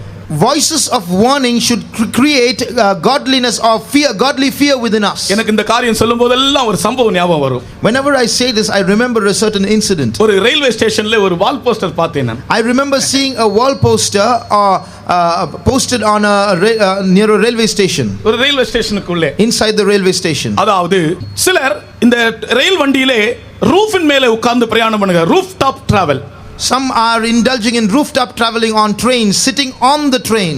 இதை செய்யக்கூடாது, இது ஆபத்து என்று காண்பிக்கும்படிக்கு ஒரு வால் போஸ்டர் அதிலே ஒரு படம் போட்டிருக்கிறார்கள். There was a picture put up on a poster on the wall to demonstrate that this is dangerous. ஒரு ரயில் வண்டி வந்து கொண்டிருக்கிறது. A train is coming தூரத்திலிருந்து வந்து கொண்டிருக்கிறது. from far away. அதற்கு மேலே அந்த ட்ரெயினுடைய மேல் பாகத்திலே ஒரு 50-60 ஆட்கள் உட்கார்ந்து இருக்கிறாங்க. About 50 or 60 people are seated on the roof of the train. அந்த ட்ரெயின் வந்து கொண்டிருக்கிறது. பக்கத்திலே ஒரு உயரம் குறைந்த ஓவர் பிரிட்ஜ் வந்து இருக்கிறது. And next to the train is approaching an overbridge which is very low. இது over bridge. This is the overbridge. இதுக்குள்ள தான் ட்ரெயின் போக வேண்டும். The train has to go just underneath it. ஆட்கள் இப்படி உட்கார்ந்து இருக்காங்க. But the people are sitting over it. Train வந்து கொண்டிருக்கிறது. The train is approaching. இதான் படம். This is the picture. அதிலே எழுதப்பட்டிருக்கிறது. It is written, their last journey. அவர்களுடைய கடைசி பயணம். Their last journey. உண்மைதானே? Isn't it true? அதுதான் அவர்களுடைய கடைசி பயணம். That's their last journey. எச்சரிப்பை கேட்கும்போது பயபக்தி உள்ளவர்களாக வேண்டும். When we hear words of warning, we should be moved with fear. Noah அப்படிப்பட்டவன். Noah was such a man. ஆண்டவர் தற்காலத்தில் காணாததை குறித்து அவனுக்கு எச்சரிப்பு கொடுத்த உடனே அவனுடைய இருதயம் பயபக்தி உள்ளதாயிற்று. When Noah was warned of things not seen as yet, he was moved with fear. கர்த்தருக்கு ஸ்தோத்திரம். Praise the Lord. அந்த பயபக்தி நிமித்தம் ஒன்று அவன் தன்னை காத்துக்கொண்டான். Because of that fear, he preserved himself. ரெண்டு அவன் குடும்பத்தை காத்துக்கொண்டான். Two, he preserved his family. முழு உலகம் கீழ்ப்படிந்திருந்தால் முழு உலகத்தையும் காத்திருப்பான். And if the whole world had obeyed, he would have preserved the whole world too. மூன்று அவன் தேவனுக்குரிய சில சுத்தமான பலிமிருகங்களை காத்துக்கொண்டான். Thirdly, he preserved some pure clean animals for God. தேவ பயமுள்ளவன் மூன்று காரியங்களை காத்துக்கொள்கிறான். A man who has the fear of God preserves three things. ஒன்று தன்னை காத்துக்கொள்கிறான். One, he keeps himself. இன்னொன்று தன்னுடைய குடும்பத்தை காத்துக்கொள்கிறான். Two, he keeps his family. அல்லது தன் கீழ்ப்படுகிற எல்லாரையும் காத்துக்கொள்கிறான். Or he keeps all those who obey.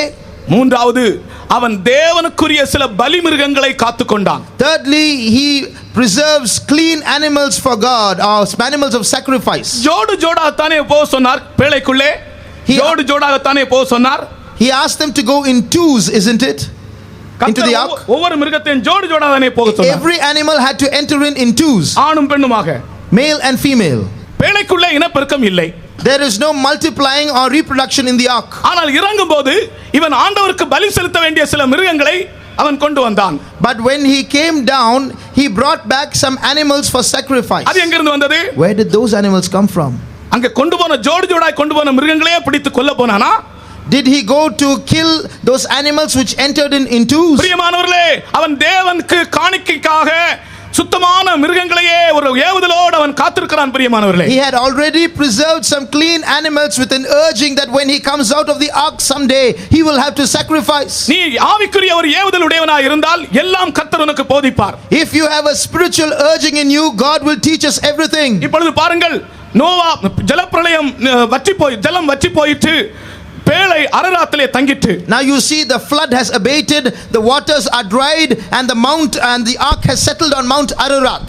இந்த முழு உலகத்தையும் ஒரு மனிதன் சுற்றி போய் எங்கேயாகலும் யாரிடத்திலாகலும் ஆண்டவருக்கென்று காணிக்கை செலுத்தத்தக்க ஏதாகலும் மிருகம் உண்டோ என்று கேட்டால் யாரிடத்திலையுமே இல்லை, காணிக்கை செலுத்தத்தக்க மிருகம் எங்குமே இல்லை. ஆனால் நோவாவிடத்திலே கேட்டால் சொல்லுவான், என்னிடத்தில் இருக்கிறது, முழு உலகத்தில் இல்லாவிட்டாலும் ஆண்டவருக்கு காணிக்கை செலுத்தத்தக்க மிருகம் என்னிடத்தில் இருக்கிறது என்று சொல்லுவான். At that time, if one went all around the world and asked, is there any animal for sacrifice, they would say there is no animal. But Noah had a positive response. He would say, I have an animal for sacrifice.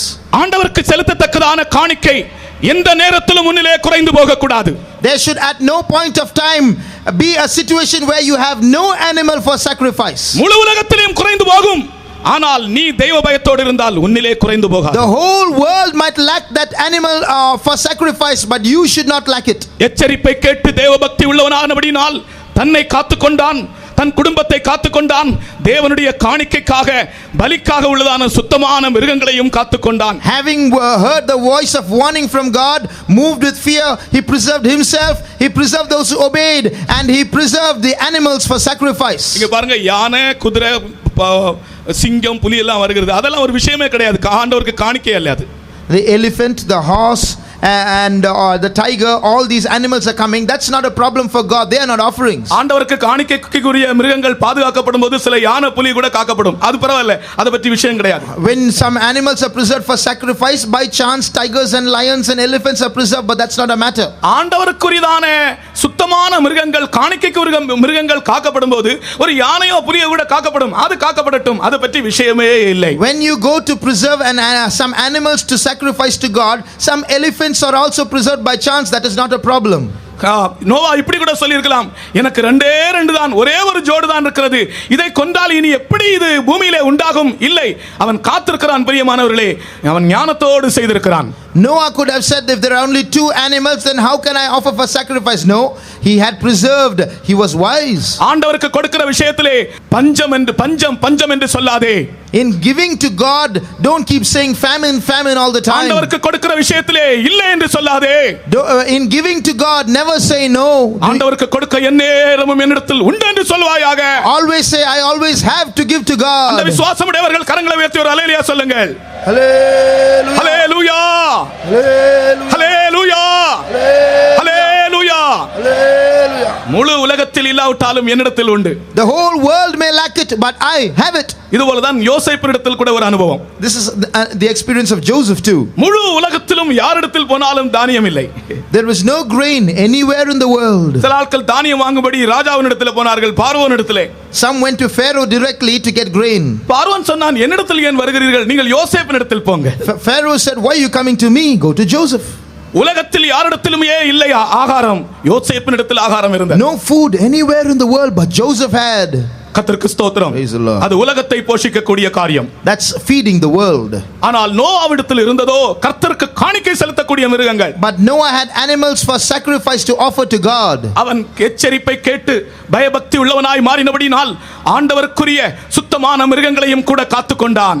Hearing these words of warning, moved with fear, he preserved all these clean animals. கர்த்தருக்கு ஸ்தோத்திரம். Praise the Lord. நம்முடைய மத்தியிலே ஆண்டவருடைய ஆவியானவர் அசைவாடி கொண்டிருப்பதை நான் உணர்கிறேன். எல்லாரும் கண்களை மூடி ஒரு செகண்ட் எல்லாரும் கண்களை மூடி ஸ்தோத்திரம் செய்வோமாக. I see the Spirit of God moving in our midst. For a moment, let's all close our eyes and praise God. Amen. Hallelujah. விசுவாசத்தோடு ஸ்தோத்திரம் பண்ணுங்கள். Praise you, Jesus. Hallelujah. Thank you, Jesus. நான் சொல்லுகிறேன், நீங்கள் ஸ்தோத்திரம் பண்ணும்போது எரிகோ கோட்டையை சுற்றி அவர்கள் ஆர்ப்பரித்தது போல இருக்க வேண்டும். When you praise God, it should be like the shout that the Israelites made around Jericho. ஆமென். ஒரு ஆர்ப்பரிப்பு உண்டாகட்டும். Let there be a shout. Hallelujah. Hallelujah. Hallelujah. Hallelujah. Hallelujah. Hallelujah. Amen. Shabarabala katirabala shabala. Ramashia talabaka tiraidaba. Hallelujah. Hallelujah. Halaba sabaratila katula. Hallelujah. Hallelujah. Tabara sabakatula. Praise you, Jesus. நான் புகழ்ந்திடுவேன் அவர் நாமத்தையே, நிதம் பாடிடுவேன். நான் புகழ்ந்திடுவேன் அவர் நாமத்தையே, என்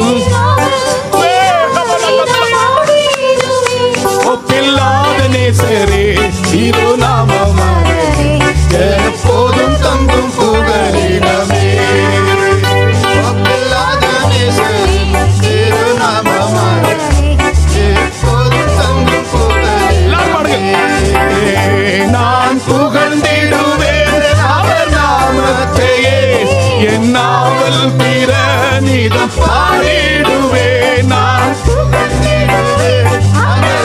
ஓரி சபல கத்திரம் சிலவா.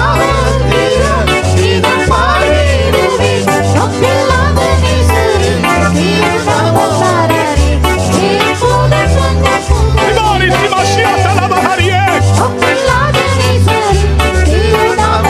சினம் சிலாயித வல்ல கத்துரா.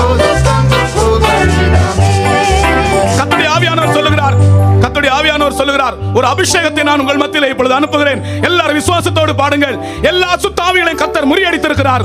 எல்லாரும் இந்த பாட்டை பாடுங்கள். இந்த வேளையில கர்த்தர் உங்களுக்கு ஒரு அபிஷேகத்தை தரப்போகிறார். நான் புகழ்ந்திடுவேன் அவர் நாமத்தை, என் நாமத்திர நீதம் பாடிடுவேன். நான் புகழ்ந்திடுவேன் அவர் நாமத்தை, என் நாமத்திர நீதம் பாடிடுவேன். ஒப்பில்லாத நேசரின் திருநாமம் எப்போதும் தங்கும் புகலிடமே. ஓரி மகாடி கராலவா.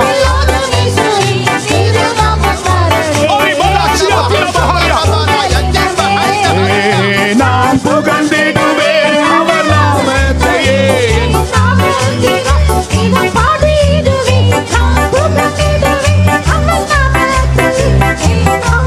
இரமரி சபஹரா இதவலக ரலரமத்திலேஷியா.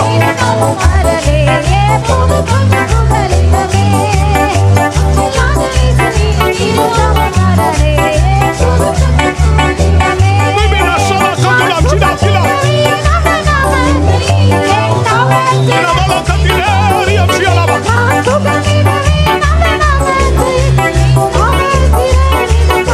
ஆவிக்கரே திலகா.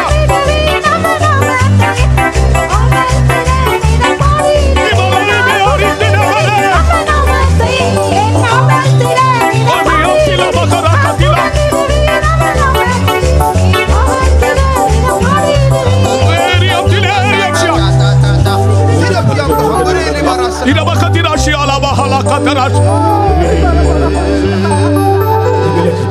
திகையாதே நானும் தேவன் என்னுரைத்து திருவாய் மலர்ந்தென்னை தேற்றினாரே. திசை அறியாது தீயங்கை பாதையில் தீபம் இயேசுதானே. திசை அறியாது தீயங்கை பாதையில் தீபம் இயேசுதானே. நான் புகழ்ந்திடுவேன் அவர் நாமம். ஆண்டவருடைய ஆவியானவர் நம்முடைய மத்தியில் ஆசையாடிக் கொண்டிருக்கிறார்.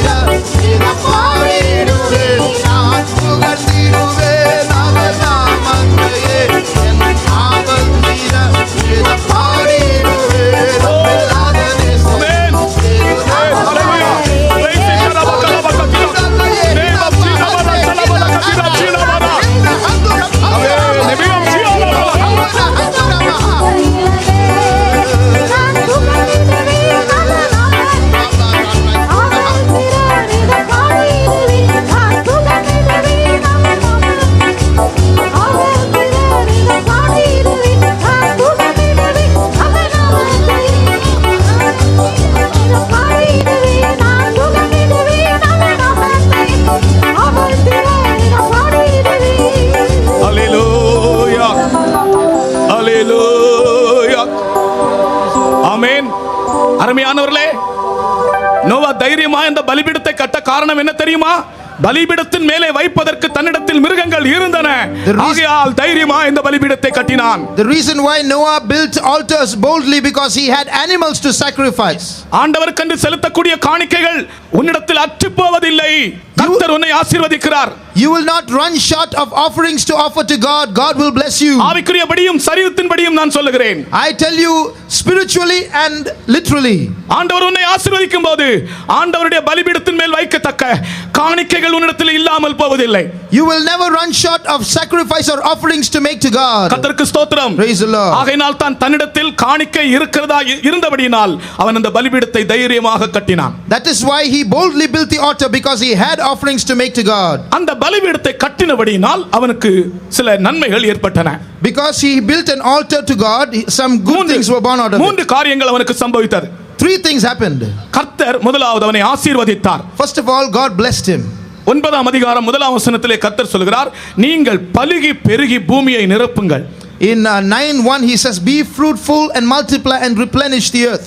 பின்பு தேவன் நோவாவையும் அவன் குமாரரையும் ஆசீர்வதித்து நீங்கள் பலுகி பெருகி பூமியை நிரப்புங்கள். பலுகி பெருகி பூமியை நிரப்புங்கள். Be fruitful and multiply and replenish the earth. And God blessed Noah and his sons and said unto them, be fruitful and multiply and replenish the earth. ஆதாமுக்கு சொன்ன அதே வார்த்தை ஆசீர்வாதம்.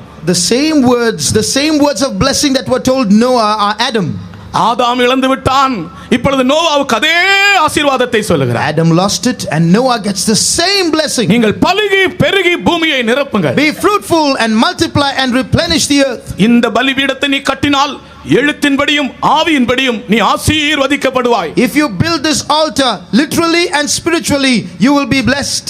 இந்த பலிபீடம் இல்லாமல் ஒருவேளை எழுத்துக்குரிய ஆசீர்வாதம் இருந்தாலும் நீ அஸ்திவாரம் இல்லாத ஒரு மனிதன், நீ விழுந்து போவாய். Without this altar you may have literal blessings, but you are a man without a foundation, you shall fall. உலகத்திலே அநேகரிடத்திலே ஐஸ்வர்யம் இருக்கிறது, உலகத்துக்குரிய ஆசீர்வாதங்கள் இருக்கிறது, ஆனால் பலிபீடம் இல்லை. ஆனால் அவர்கள் இருக்கிற இடம் தெரியாமல் போய் விடுவார்கள். பிரியமானவர்களே, There are so many rich people in this world, but they do not have a foundation and they will finally be totally lost and put out of memory. ஆனால் இந்த பலிபீடத்தை கட்டும்போது தேவன் எழுத்தின்படியும் ஆவியின்படியும் நம்மை ஆசீர்வதிக்கிறார். But when we build this altar literally and spiritually, God blesses us. பலுகி பெருகும்படி செய்கிறார். He causes us to be fruitful and multiply. கர்த்தருக்கு ஸ்தோத்திரம். Praise the Lord. பெருகி பெருகி ஆவிக்குரியபடி கூட நாம் பெருகி பெருகி போகிறோம். Spiritually we also keep abounding and multiply. யோவான் ஸ்நானன் சொன்னார், நான் சிறுகவும் அவர் பெருகவும் என்று. John the Baptist said, he must increase and I must decrease. இன்றைக்கு ஒரு வெளிப்பாடு கிடைத்தது. I got a revelation today. ஆனால் நமக்கு அப்படி அல்ல. But it's not like that for us. யோவான் ஸ்நானன் சொல்கிறார், நான் சிறுகவும் அவர் பெருகவும். John the Baptist said, I should decrease, he should increase. அப்ப நான் என்கிறது கொஞ்சம் சில பெர்சன்டேஜ் இருக்கு. That means that I is there a little bit for him. ஆனால் கிறிஸ்துவுக்குள் வரும்போது அல்ல, அப்படி அல்ல. நானே கிடையாது, எல்லாம் கிறிஸ்துவாகி விடுகிறது. In Christ it is I must decrease, but I must cease to be. நான் சிறுகவும் நீர் பெருகவும். I must decrease, he must increase. ஆனால் கிறிஸ்துவுக்குள் வரும்போது But when we come into Christ, நானே கிடையாது, நான் என்று சொல்றதுக்கே இல்ல. there is no I there. I am not. I cease to exist. எல்லாம் கிறிஸ்து உன்னை நிரப்பி பெருக செய்து விடுகிறார். Christ is everything. He multiplies in அதான் me. புதிய ஏற்பாட்டின் அனுபவம். That's the experience of the New Testament. ஆகையால் தான் யோவான் ஸ்நானன் போகாத இடத்திற்கு உன்னை கர்த்தர் கொண்டு போக விரும்புகிறார். That's why God wants to take you to places where John the Baptist has not gone. கர்த்தர் எப்படிப்பட்ட சத்தியத்தை நமக்கு வெளிப்படுத்தி இருக்கிறார் பாருங்க. Look at the truths that God is revealing to us. கர்த்தர் நம்மை ஆசீர்வதிக்கிற தேவன். God is a God who blesses us. ஆனால் இந்த பலிபீடம் காணப்பட வேண்டும். But this altar should be there. எழுத்தின்படியும் ஆவிக்குரியபடியும் உன்னை ஆசீர்வதிப்பார். நீங்கள் பலுகி பெருகுங்கள் என்று சொல்லுவார். Literally and spiritually he will bless you. He will say be fruitful and multiply. அடுத்தது, இந்த பலிபீடம் கட்டினபடினால் தேவன் அவனுக்கு ஒரு ஆளுகையை கொடுத்தார். Next, because he built this altar, God gave him a dominion. அதுவும் ஆதாம் இழந்த அதே ஆளுகை. That's the same dominion that Adam lost. இந்த பலிபீடம் கட்டினால் தான் உனக்கு ஆளுகையின் ஜீவியம், ஜெய ஜீவியம் உண்டாகும். You have a life of dominion or an overcoming life only if you build this altar. எல்லாவற்றையும் ஆண்டு கொள்ளுங்கள். He said, I have dominion over everything. முழு உலகத்தையும் ஆண்டு கொள்ளுங்கள். Rule the whole world. ஆனால் இன்றைக்கு மனிதனுடைய நிலைமை, உலகம் அவனை ஆண்டு கொள்கிறார். But today's state of man is the world is ruling him. கர்த்தருடைய ஆசீர்வாதம் நாம் உலகத்தை ஆளுகை செய்கிற ஆசீர்வாதம். The blessing of the Lord is that we rule the world. அப்பொழுது மாம்சத்தின் இச்சையும் இல்லை, கண்களின் இச்சையும் இல்லை. Then there is no lust of the flesh, there is no lust of the eyes, ஜீவியத்தின் பெருமையும் இல்லை. and there is no pride of life. உலகத்தை ஆளுகை செய்கிறவர்களுக்கு மாம்சத்தின் இச்சையோ கண்களின் இச்சையோ ஜீவியத்தின் பெருமையோ கிடையாது. A man who rules the world will not have the lust of the eyes or the lust of the flesh or the pride of life. நீங்கள் ஆண்டு கொள்ளுங்கள். Rule. நீங்கள் ஆண்டு கொள்ளுங்கள். Rule. நீங்கள் ஆண்டு கொள்ளுங்கள். Rule thou. இந்த பலிபீடம் கட்டின பிறகு நோவாவுக்கு கிடைத்த ஆசீர்வாதம். This is the blessing of Noah after he built the altar. உன்னை எந்த காரியம் ஆளுகை செய்து கொண்டிருக்கிறதோ அதை நீ ஆளுகை செய்யும்படியாக இன்றைக்கு அந்த வார்த்தையை கர்த்தர் உனக்கு சொல்லுகிறார். God is mentioning this to you, giving this word to you so that you might rule over today what was ruling over you till now. கர்த்தருக்கு ஸ்தோத்திரம். Praise the Lord. அடுத்ததாக Next, நோவாவுக்கு கிடைத்த இன்னொரு ஆசீர்வாதம். another blessing of Noah. தேவன் நோவாவிடத்தில் ஒரு உடன்படிக்கை செய்தார். God made a covenant with Noah. அந்த உடன்படிக்கை தான் வானவில். That's the rainbow. என் வில்லை நான் வானத்தில் வைப்பேன் என்று சொன்னார். I will place my bow in the sky, he said. அதை வாசிங்கள் அந்த வசனத்தை. 9:13. 9, 12, 13. 9, 12 and 13. அன்றியும் தேவன் எனக்கும் உங்களுக்கும் உங்களிடத்தில் இருக்கும் சகல ஜீவ ஜந்துகளுக்கும் நித்திய தலைமுறைகளுக்கென்று நான் செய்கிற உடன்படிக்கையின் அடையாளமாக நான் என் வில்லை மேகத்தில் வைத்தேன். அது எனக்கும் பூமிக்கும் உண்டான உடன்படிக்கைக்கு அடையாளமாயிருக்கும். உடன்படிக்கைக்கு அடையாளமாயிருக்கும். And God said, "This is the token of the covenant which I make between me and you and every living creature that is with you for perpetual generations. I do set my bow in the cloud, and it shall be for a token of a covenant between me and the earth." கர்த்தருக்கு ஸ்தோத்திரம். Praise the Lord.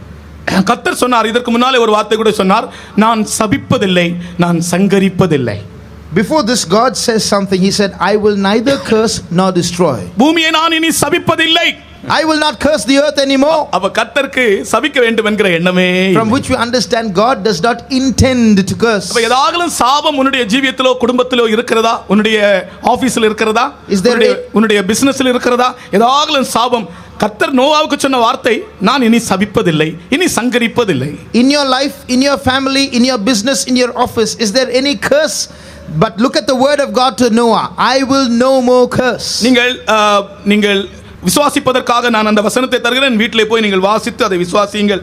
8ஆம் அதிகாரம் 21ஆம் வசனத்தில் இருக்கு. Read that. You can read that verse at home. Genesis chapter 8 verse 21.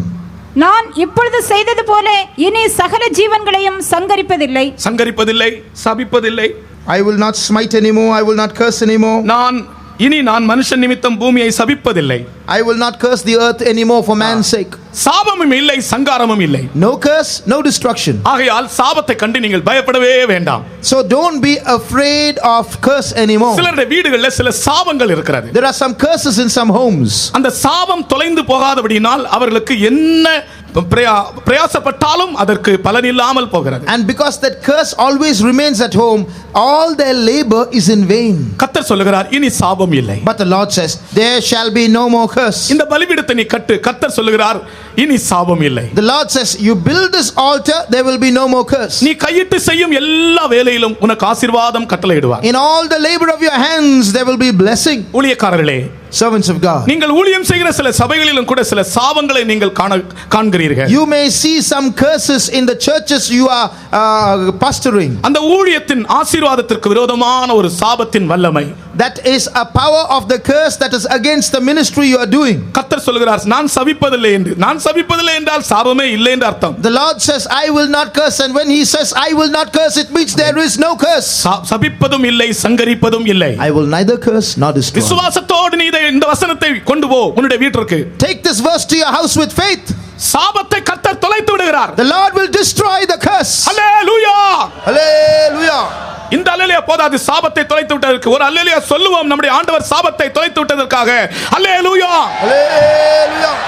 இனி சங்காரமும் இல்லை. No more destruction. கர்த்தருக்கு ஸ்தோத்திரம். Praise the Lord. என் உடன்படிக்கையை நான் என் வானத்திலே வைக்கிறேன். I place my covenant in the sky. அதுதான் வானவில். That's the rainbow. வானவில்லை நீங்கள் பார்க்கும்போது நோவாவோடு ஆண்டவர் செய்த உடன்படிக்கை தான் ஞாபகம் வரும். So whenever you see the rainbow, you must remember the covenant that God made with Noah. அந்த வானவில்லை நான் பார்க்கும்போதெல்லாம் ஆண்டவர் நோவாவோடு செய்த உடன்படிக்கையை நினைப்பேன் கொஞ்ச நேரம். Whenever I see the rainbow, I remember the covenant that God made with Noah. இனி சபிப்பதில்லை, no more curse, இனி சங்கரிப்பதில்லை, no more destruction. ஆமென். ஆண்டவருக்கு சங்கரிக்கிற ஒரு எண்ணமே இல்லை. So God does not have the intention of destroying. ஆனால் சாபத்தையும் சங்காரத்தையும் மனுஷனே சம்பாதித்துக் கொள்கிறான். But man is earning for himself curse and destruction. உலகத்தை நியாய தீர்க்கும்படியாக மனுஷகுமாரன் உலகத்துக்கு வரவில்லை. The Son of Man did not come to curse or judge the earth. உலகத்தை ஆசீர்வதிக்கும்படி தான் அவரை அனுப்பினார். He came to bless the earth. இனி வானவில்லை பார்க்கும்போது நீங்கள் நினையுங்கள், நான் சபிப்பதில்லை, சங்கரிப்பதில்லை. When you see the rainbow next time, remember, I will not curse anymore, I will not destroy anymore. அதுல 7 நிறங்களை நீங்கள் பார்க்கலாம். You can see 7 colors in the rainbow. Violet, indigo, blue, green, yellow, orange, red. 7 colour. 7 colors. இந்த 7 கலர்களும் ஆண்டவருடைய 7 திவ்ய சுபாவங்கள்.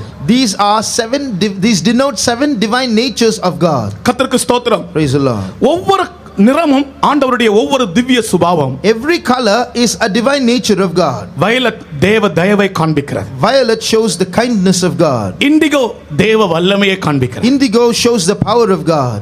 Blue தேவ அன்பை காண்பிக்கிறது. Blue shows the love of God. Green தேவ சமாதானத்தை காண்பிக்கிறது. Green shows the peace of God. yellow தேவ ஞானத்தை காண்பிக்கிறது. yellow shows the wisdom of God. orange தேவனுடைய உண்மையை திவ்ய உண்மையை காண்பிக்கிறார். Orange shows the divine faithfulness of God. Red தேவ நீதியை காண்பிக்கிறார். Red shows the righteousness of God. இனி நீங்கள் வானவில்லை பார்க்கும்போது 7 நிறங்களாக அல்ல, ஆண்டவருடைய 7 சுபாவங்களாகவே அதை பாருங்கள். Next time you see the rainbow, don't see 7 colors, but see the 7 natures of God. கர்த்தருக்கு ஸ்தோத்திரம். Praise the Lord. அதிலே தேவ தயவை நீ காணலாம். You can see God's kindness. அதிலே தேவ வல்லமையை நீ காணலாம். And you can see God's power. அதிலே தேவ அன்பை நீ காணலாம். And the love of God. அதிலே தேவ சமாதானத்தை நீ காணலாம். And the peace of God. தேவ ஞானத்தையும் தேவ உண்மையையும் அதிலே காணலாம். And also the wisdom and the faithfulness of God. அதிலே தேவ நீதியை நீ காணலாம். And the righteousness of God. இத்தனை சுபாவங்களும் அடங்கிய ஒரு உடன்படிக்கை. Here is a covenant with so many natures incorporated. கர்த்தருக்கு ஸ்தோத்திரம். Praise the Lord. இதெல்லாம் நம்முடைய ஜீவியத்திலே சம்பவிக்கிறது. All these are happenings in our life too. சாபத்திற்கு இனி இடம் இல்லை. No more place for curse. கர்த்தர் நம்மை ஆசீர்வதித்து விட்டார். The Lord has blessed us. ஆகையால் நோவாவின் பலிபீடத்தை கட்ட ஆரம்பிப்போமாக. So let's start building the altar of Noah. கர்த்தருக்கு சித்தமானால் நாளைக்கு ஆபிரகாமின் பலிபீடங்கள் 5 பற்றி உங்களுக்கு நான் விவரித்து சொல்லுவேன். God willing, tomorrow I will describe to you the 5 altars built by Abraham. எல்லாரும் உங்களுடைய கண்களை ஒரு நிமிடம் மூடி இந்த இடத்தில் சொல்லப்பட்ட வார்த்தைகளை தியானித்து அக்னியாய் எரிந்து திரும்பி போங்கள். Shall we all close our eyes, meditate on what was uttered till now and burn with fire and return? கர்த்தர் நம்மோடு கூட இருக்கிறார். The Lord is with இது us. கடைசி காலம். These are the last days. கர்த்தருடைய எச்சரிப்பின் வார்த்தைகளை நீங்கள் கேட்டு பயபக்தி உள்ளவர்களாய் மாறுங்கள். Hear these words of warning of God and be moved with fear. உங்களுடைய வியாதிகளை கர்த்தர் சௌக்கியமாக்குகிறார். God will heal your diseases. யாராகிலும் வியாதியஸ்தர் இந்த இடத்திலே வந்திருந்தால் இப்பொழுது கர்த்தர் உங்களுடைய வியாதிகளை குணமாக்குகிறார். If there is anyone sick here now, the Lord will heal your sicknesses. உங்களுடைய பிரச்சனைகளை கர்த்தர் உங்களை விட்டு அகற்றி விடுகிறார். The Lord will remove your problems. ஒரு காரியம் மட்டும் செய்யுங்கள். Do one thing. கேள்வி இல்லாமல் கீழ்ப்படியுங்கள். Unquestioningly obey. ஆமென். ஆண்டவர் சொல்வதற்கு உண்மையாயிருங்கள். Be faithful to what the Lord tells you. நோவாவை போல பயபக்தி உள்ளவர்களாய் மாறுங்கள். Be moved with fear like Noah. மற்றவர்களுக்கு ஆறுதல் கொடுங்கள். Comfort others. ஆறுதல் அடையுங்கள். Be comforted. எல்லாரும் இந்த வேளையிலே ஆறுதல் அடைந்து திரும்பி போக Let us வேண்டும். all go back by being comforted. தேற்றரவாளனாகிய பரிசுத்த ஆவியானவர் நம்முடைய மத்தியிலே அசைவாடி நம் ஒவ்வொருவருக்கும் ஆறுதல் அளித்துக் கொண்டே இருக்கிறார். The Holy Spirit, who is the comforter, is walking in our midst, comforting each one of us. ஓ அவருடைய செட்டைகளின் நிழலிலே ஓடி வந்த நமக்கு நிறைவான ஆறுதல் உண்டாக வேண்டும். We who have come to find shelter under his wings should find abundant consolation. Boaz ரூத்துக்கு சொன்ன வார்த்தை. This is what Boaz told Ruth. இந்த செட்டைகளின் நிழலிலே வந்த உனக்கு நிறைவான பலன் உண்டாகும். You will have abundant reward because you have come to find shadow under these wings. ஓ எபிரேய நிருபக்காரன் சொல்லுகிறான் இந்த செட்டைகளில் அடைக்கலமாய் ஓடி வந்த நமக்கு நிறைவான ஆறுதல் உண்டாகும். ஆமென். And the writer to the Hebrews says we have strong consolation because we have come under to find shelter under his wings. உனக்கு கிடைக்க வேண்டிய சம்பளம் உனக்கு கிடைக்க வேண்டிய பலன் எனக்கு கிடைத்தால் தான் நிறைவான ஆறுதலை நீ பெற்றுக்கொள்ள முடியும். You will have total comfort only when you receive your due salary. உனக்கு கிடைக்க வேண்டியது கிடைக்காவிட்டால் உனக்கு ஆறுதல் கிடைக்காது. You will not be comforted if you don't get what you ought to get. ஓ இன்றைக்கு எல்லாரும் அந்த செட்டைகளுக்குள்ளே ஓடி வாருங்கள். Let's all come to that under that wings. ஓ ரூத்தை போல அந்த செட்டைகளுக்குள் ஓடி வாருங்கள். Like Ruth, let's come under those wings. இயேசுவின் செட்டைகளுக்குள்ளே வாருங்கள். Come under the wings of Jesus. அவர் அடைக்கலமாய் அவருடைய செட்டைகளை நம்முடைய மத்தியில் விரித்திருக்கிறார். He has stretched out his wings so that we might find refuge under them. உன்னுடைய இதயத்தின் பாரத்தோடு இந்த அடைக்கலத்துக்குள்ளே நீ ஓடி வா. Come under those wings with the burden of your heart. உன்னுடைய வருத்தத்தோடு நீ ஓடி வா. Come under that with your requirements. உன்னுடைய பலவீனத்தோடு நீ ஓடி வா. Come under that with your weaknesses. உன்னுடைய துக்கத்தோடு நீ ஓடி வா. Come with your sorrow. உன்னுடைய குறைவோடு நீ ஓடி வா. Come with your lack. இந்த செட்டைகளின் நிழலிலே உனக்கு நிறைவான பலனும் நிறைவான ஆறுதலும் கர்த்தர் தருகிறார். There is great supply and great consolation under those wings. பயப்படாதே தேவஜனமே. Fear not, O people of God. ஓ நான் உங்கள் தேவனா இருக்கிறேன் என்று கர்த்தர் சொல்லுகிறார். I am your God, says the என்னை Lord. விசுவாசிக்கிறவன் மரித்தாலும் பிழைப்பான். He that believeth in me, though he were dead, yet என்னை shall he நோக்கி live. பார்க்கிறவன் வெட்கமடைவதில்லை. He that looketh on me shall never be ashamed. மனுஷன் உன்னை கைவிட்டாலும் நான் உன்னை கைவிடுவதில்லை. Man may forsake you, I will not. என் வார்த்தையை உள்ளபடியே நீ விசுவாசிப்பாயாக. Believe my words as they are. என் வார்த்தை ஜீவனும் வல்லமையுமாய் My இருக்கிறது. words are spirit and they are life. வானமும் பூமியும் ஒழிந்தாலும் என் வார்த்தை ஒழிவதில்லை. Heaven and earth may pass away, but not my words. என்னுடைய வார்த்தையை நான் உனக்குள் அனுப்பி கொண்டே I am இருக்கிறேன். sending you my word. நான் உன்னை ஆசீர்வதித்துக் கொண்டிருக்கிறேன். I am blessing you. நான் உன்னுடைய சாபத்தை மாற்றிக் I am கொண்டிருக்கிறேன். removing your curse. உனக்கு வருகிற சங்காரத்தை நான் மாற்றிக் கொண்டிருக்கிறேன். I am removing the destruction that is upon you. ஆமென். ஹல்லேலூயா. ஹல்லேலூயா. ஹல்லேலூயா. ஆமென். எல்லாரும் நிறைவான ஆறுதலை இந்த வேளையிலே பெற்றுக் கொள்ளுங்கள். All receive full consolation now. எல்லாரும் தேவனுடைய ஊழியக்காரர்கள் எல்லாரும் சேர்ந்து நிறைவான ஒரு ஆறுதலை பெற்றுக்கொள்வோம். All, including servants of God, all receive strong consolation. இதுவே நோவாவின் பலிபீடம். This is the altar of Noah. எத்தனையோ நாட்கள் இதை ஒரு கதையாக படித்துக் கொண்டிருந்தோம். We read it just like a story for so many days. ஆனால் இது நிறைவான ஆறுதல் என்பதை நாம் அறியாமல் இருந்தோம். But we did not know that this was full consolation. கர்த்தர் அதை நமக்கு வெளிப்படுத்தினார். God has revealed it to us. ஒரு நிமிஷ நேரம் முழங்கால் இருங்கள் தயவு செய்து எல்லாரும். Let's all kneel down, all, ஒரு everyone. நிமிஷ நேரம் முழங்கால் இருப்போம். All, let's all kneel down. இதோ ஒரு நிறைவான ஆறுதல் நம்முடைய மத்தியில் ஒரு நதியை போல் வந்து கொண்டிருக்கிறது. Strong consolation is flowing in our midst like a river. உன்னுடைய சமாதானம் நதியை போல் இருக்கும். Your peace shall be like a river. ஆமென். கர்த்தர் அவருடைய ஆறுதலை ஒரு நதியை போல நம்முடைய மத்தியில் அனுப்பி கொண்டே இருக்கிறார். God is sending us his comfort like a river in our midst. ஆறுதலோடு நீ திரும்பி போ. Return with consolation. துக்கத்தோடு திரும்பி போகாதே. Don't return with sorrow. ஹalleluya ஹalleluya ஹalleluya ஹalleluya ஹalleluya ரபதர ஷபகல ரபா ரபரத்தில கஷியா நிபரே ஷபர கலாயித பரத்திலம் ஷியாலபா நிபிலே கரபா ஷரபலா இடபரகதுலா இடபா. இந்த இடத்துக்கு நீ வரும்போது கலக்கத்தோடு வந்தாய். ஆனால் இந்த இடத்தை விட்டு நீ போகும்போது ஆறுதலோடு போகிறாய். You came here confused. You are going to return comforted. இந்த இடத்திலே வரும்போது நீ கேள்வியோடு வந்தாய். இதோ உன் கேள்விக்கு பதிலை ஆண்டவர் தந்து விட்டாரே. When you came here, you came with questions, but God has answered your questions.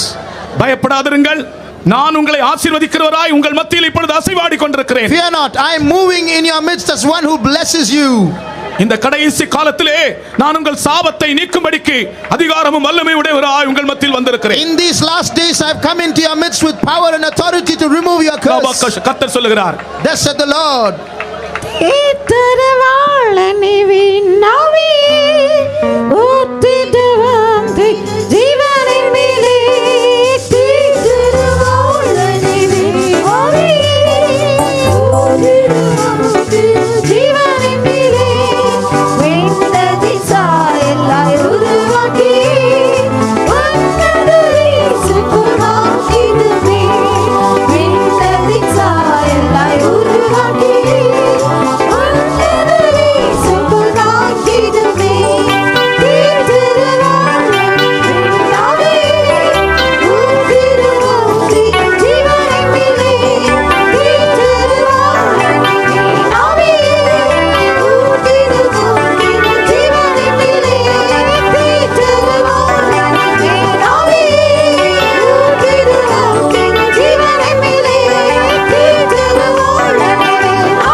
அன்புள்ள பிதாவே, இந்த அருமையான நேரத்துக்கு நன்றியோடு ஸ்தோத்திரிக்கிறேங்க தாவே. இந்த 2ஆம் நாள் வேத பாடத்தினை பொறுப்படுத்த ஆசீர்வதித்தீரே, நன்றியோடு ஸ்தோத்திரிக்கிறேங்க தாவே. வானாதி வானத்திலிருந்து இறங்கி வந்து தேவாதி தேவன் இறங்கி ஆசீர்வதித்தீரே, நன்றியோடு ஸ்தோத்திரிக்கிறேங்க தாவே. இயற்கையெல்லாம் அனுகூலமாக்கி தந்து மக்கள் எல்லாம் ஒன்றா குடிச்சத்து நீர் ஆசீர்வதித்தீரே, நன்றியோடு ஸ்தோத்திரிக்கிறேங்க தாவே. மகத்தான தேவன் தாமே மகிமையா இறங்கி நம்முடைய தாசன் மூலமாக நம்முடைய ஜனங்களுக்கு அருள் செய்த அருமையான வார்த்தைகளுக்காக நன்றியோடு ஸ்தோத்திரிக்கிறேங்க தாவே. ஜீவனுள்ள வார்த்தைகளை ஜனங்கள் கேட்டு ஜீவனடையத்ததாக, பாவத்திலிருந்து சாபத்திலிருந்து விடுதலை பெற முடியாக, வியாதியிலிருந்து விடுதலை பெற முடியாக அக்கினிமயமா இறங்கி கிரியை செய்தீரே. ஓ லார்ட் விலகடபங்கரலவா இயேசுவே மே ஸ்தோத்திரிக்கிறேங்க தாவே. உன் மகத்தான வார்த்தைகளை வெளிப்படுத்தின கிருபைகளுக்காக ஸ்தோத்திரிக்கிறேங்க தாவே. நோவாவின் காலத்தில் நடந்ததான சம்பவத்தை எடுத்துரைத்து வெளிப்படுத்தின வெளியேறப்பட்ட வார்த்தைகளுக்காக நன்றியோடு ஸ்தோத்திரிக்கிறேங்க தாவே. நோவாவின் பலிபீடத்தை போல் எங்களுடைய ஜீவிதத்தில் கட்டியெழுப்பப்பட வேண்டும் என்றால் நல்மனசாட்சியுள்ளவர்களாக கத்தாவே, கெட்ட சிந்தற்றவர்களாக கத்தாவே, கொடுமை செய்கிறவர்களாக இல்லாதபடி கத்தாவே, பரிசுத்தவான்களாக ஜீவிக்க முடியாக, பரிசுத்த சிந்தையோடு கத்தாவே உம்முடைய சமூகத்தில் கிட்டிச் சேர முடியாக நீர் கொண்டு வந்தீரே, நன்றியோடு ஸ்தோத்திரிக்கிறேங்க தாவே. உடைய ஜனங்களை விடுவித்ததுக்காக நன்றியோடு ஸ்தோத்திரிக்கிறங்க தாவி. பாவத்திலும் சாபத்திலும் விடுதலாக்கிற கிருபைக்காக நன்றியோடு ஸ்தோத்திரிக்கிறங்க தாவி. விடுதலோடு சமாதானத்தோடு சந்தோஷத்தோடு இளைப்பாறலோடு கர்த்தாவே நீர் எங்களிடத்தில் இறங்கி கிரி நடப்பித்ததுக்கு நன்றியோடு ஸ்தோத்திரிக்கிறங்க தாவி. உடைய தயவுள்ள கருத்தை ஒப்படைக்கிறங்க தாவி. தொடர்ந்து உடைய நாமத்தை மயப்படுத்துங்க தாவி. தொடர்ந்து கூட்டங்கள் எல்லாம் ஆசீர்வாதம் ஆக்கித்தரங்க தாவி. பிரயாணப்பட்டு போறதான நம்முடைய மக்கள் எல்லாம் கரங்களை ஒப்படைக்கிறங்க தாவி. போக்குவரத்து எல்லாவற்றிலும் நம்முடைய சமூகம் முன்னாடி செல்லும் வேண்டிக்கிறோம். கிருபைகள் மறைத்திருங்க தாவி. ஆண்டவரே வியாதி பலவன் தொடர்ந்ததான மக்களை நான் குணமாக்கினீரே ஸ்தோத்திரிக்கிறங்க தாவி. ஆறுதலின் தேவனாய் தேற்றவளனாய் எங்கள் மத்தியிலே தேற்றி அரவணைத்தீரே நன்றியோடு ஸ்தோத்திரிக்கிறங்க தாவி. கவலையோடு பாரத்துடன் மக்களை நீ விடுதலாக்கின கிருபைகளுக்காக ஸ்தோத்திரிக்கிறங்க தாவி. பலவிதமான கட்டிலும் விடுதலாக்கின கிருபைக்காக ஸ்தோத்திரிக்கிறங்க தாவி. உன்னதமான தேவன் தாமே உடைய நாமத்தினால ஒவ்வொரு மக்களையும் ஆசீர்வதித்ததுக்காக ஸ்தோத்திரம். கிருபைகள் மறைத்துகளும் ஆசீர்வதியும் இயேசுவின் நாமத்தில் பிதாவே. நம்முடைய கர்த்தராகிய இயேசு கிறிஸ்துவின் பிதாவாகிய பரிசுத்த ஆவியின் ஐக்கியமும் நம்முடைய கர்த்தராகிய இயேசு மேலான காண்பனை நம்மோடு இருப்பதாக. அல்லேலூயா அல்லேலூயா அல்லேலூயா. Those who want prayer, please come forward. If you come with problems and burdens and sicknesses, Jesus is calling you, come forward.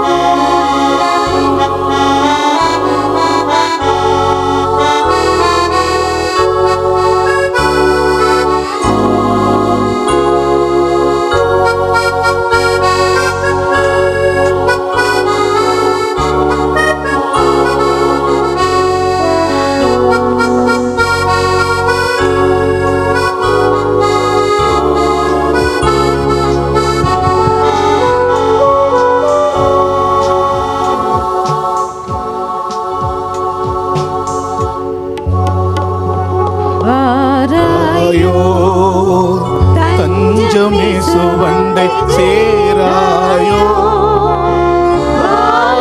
உனக்காய் பாடு சகித்தோ கேளாய் அவர் அழைத்திடும் துணியே பாராய் உனக்காய் பாடு சகித்தோ கேளாய் அவர் அழைத்திடும்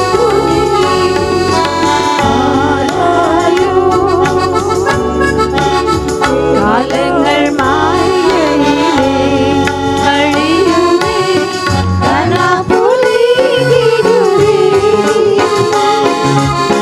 காலங்கள் மாயையிலே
வந்தனம்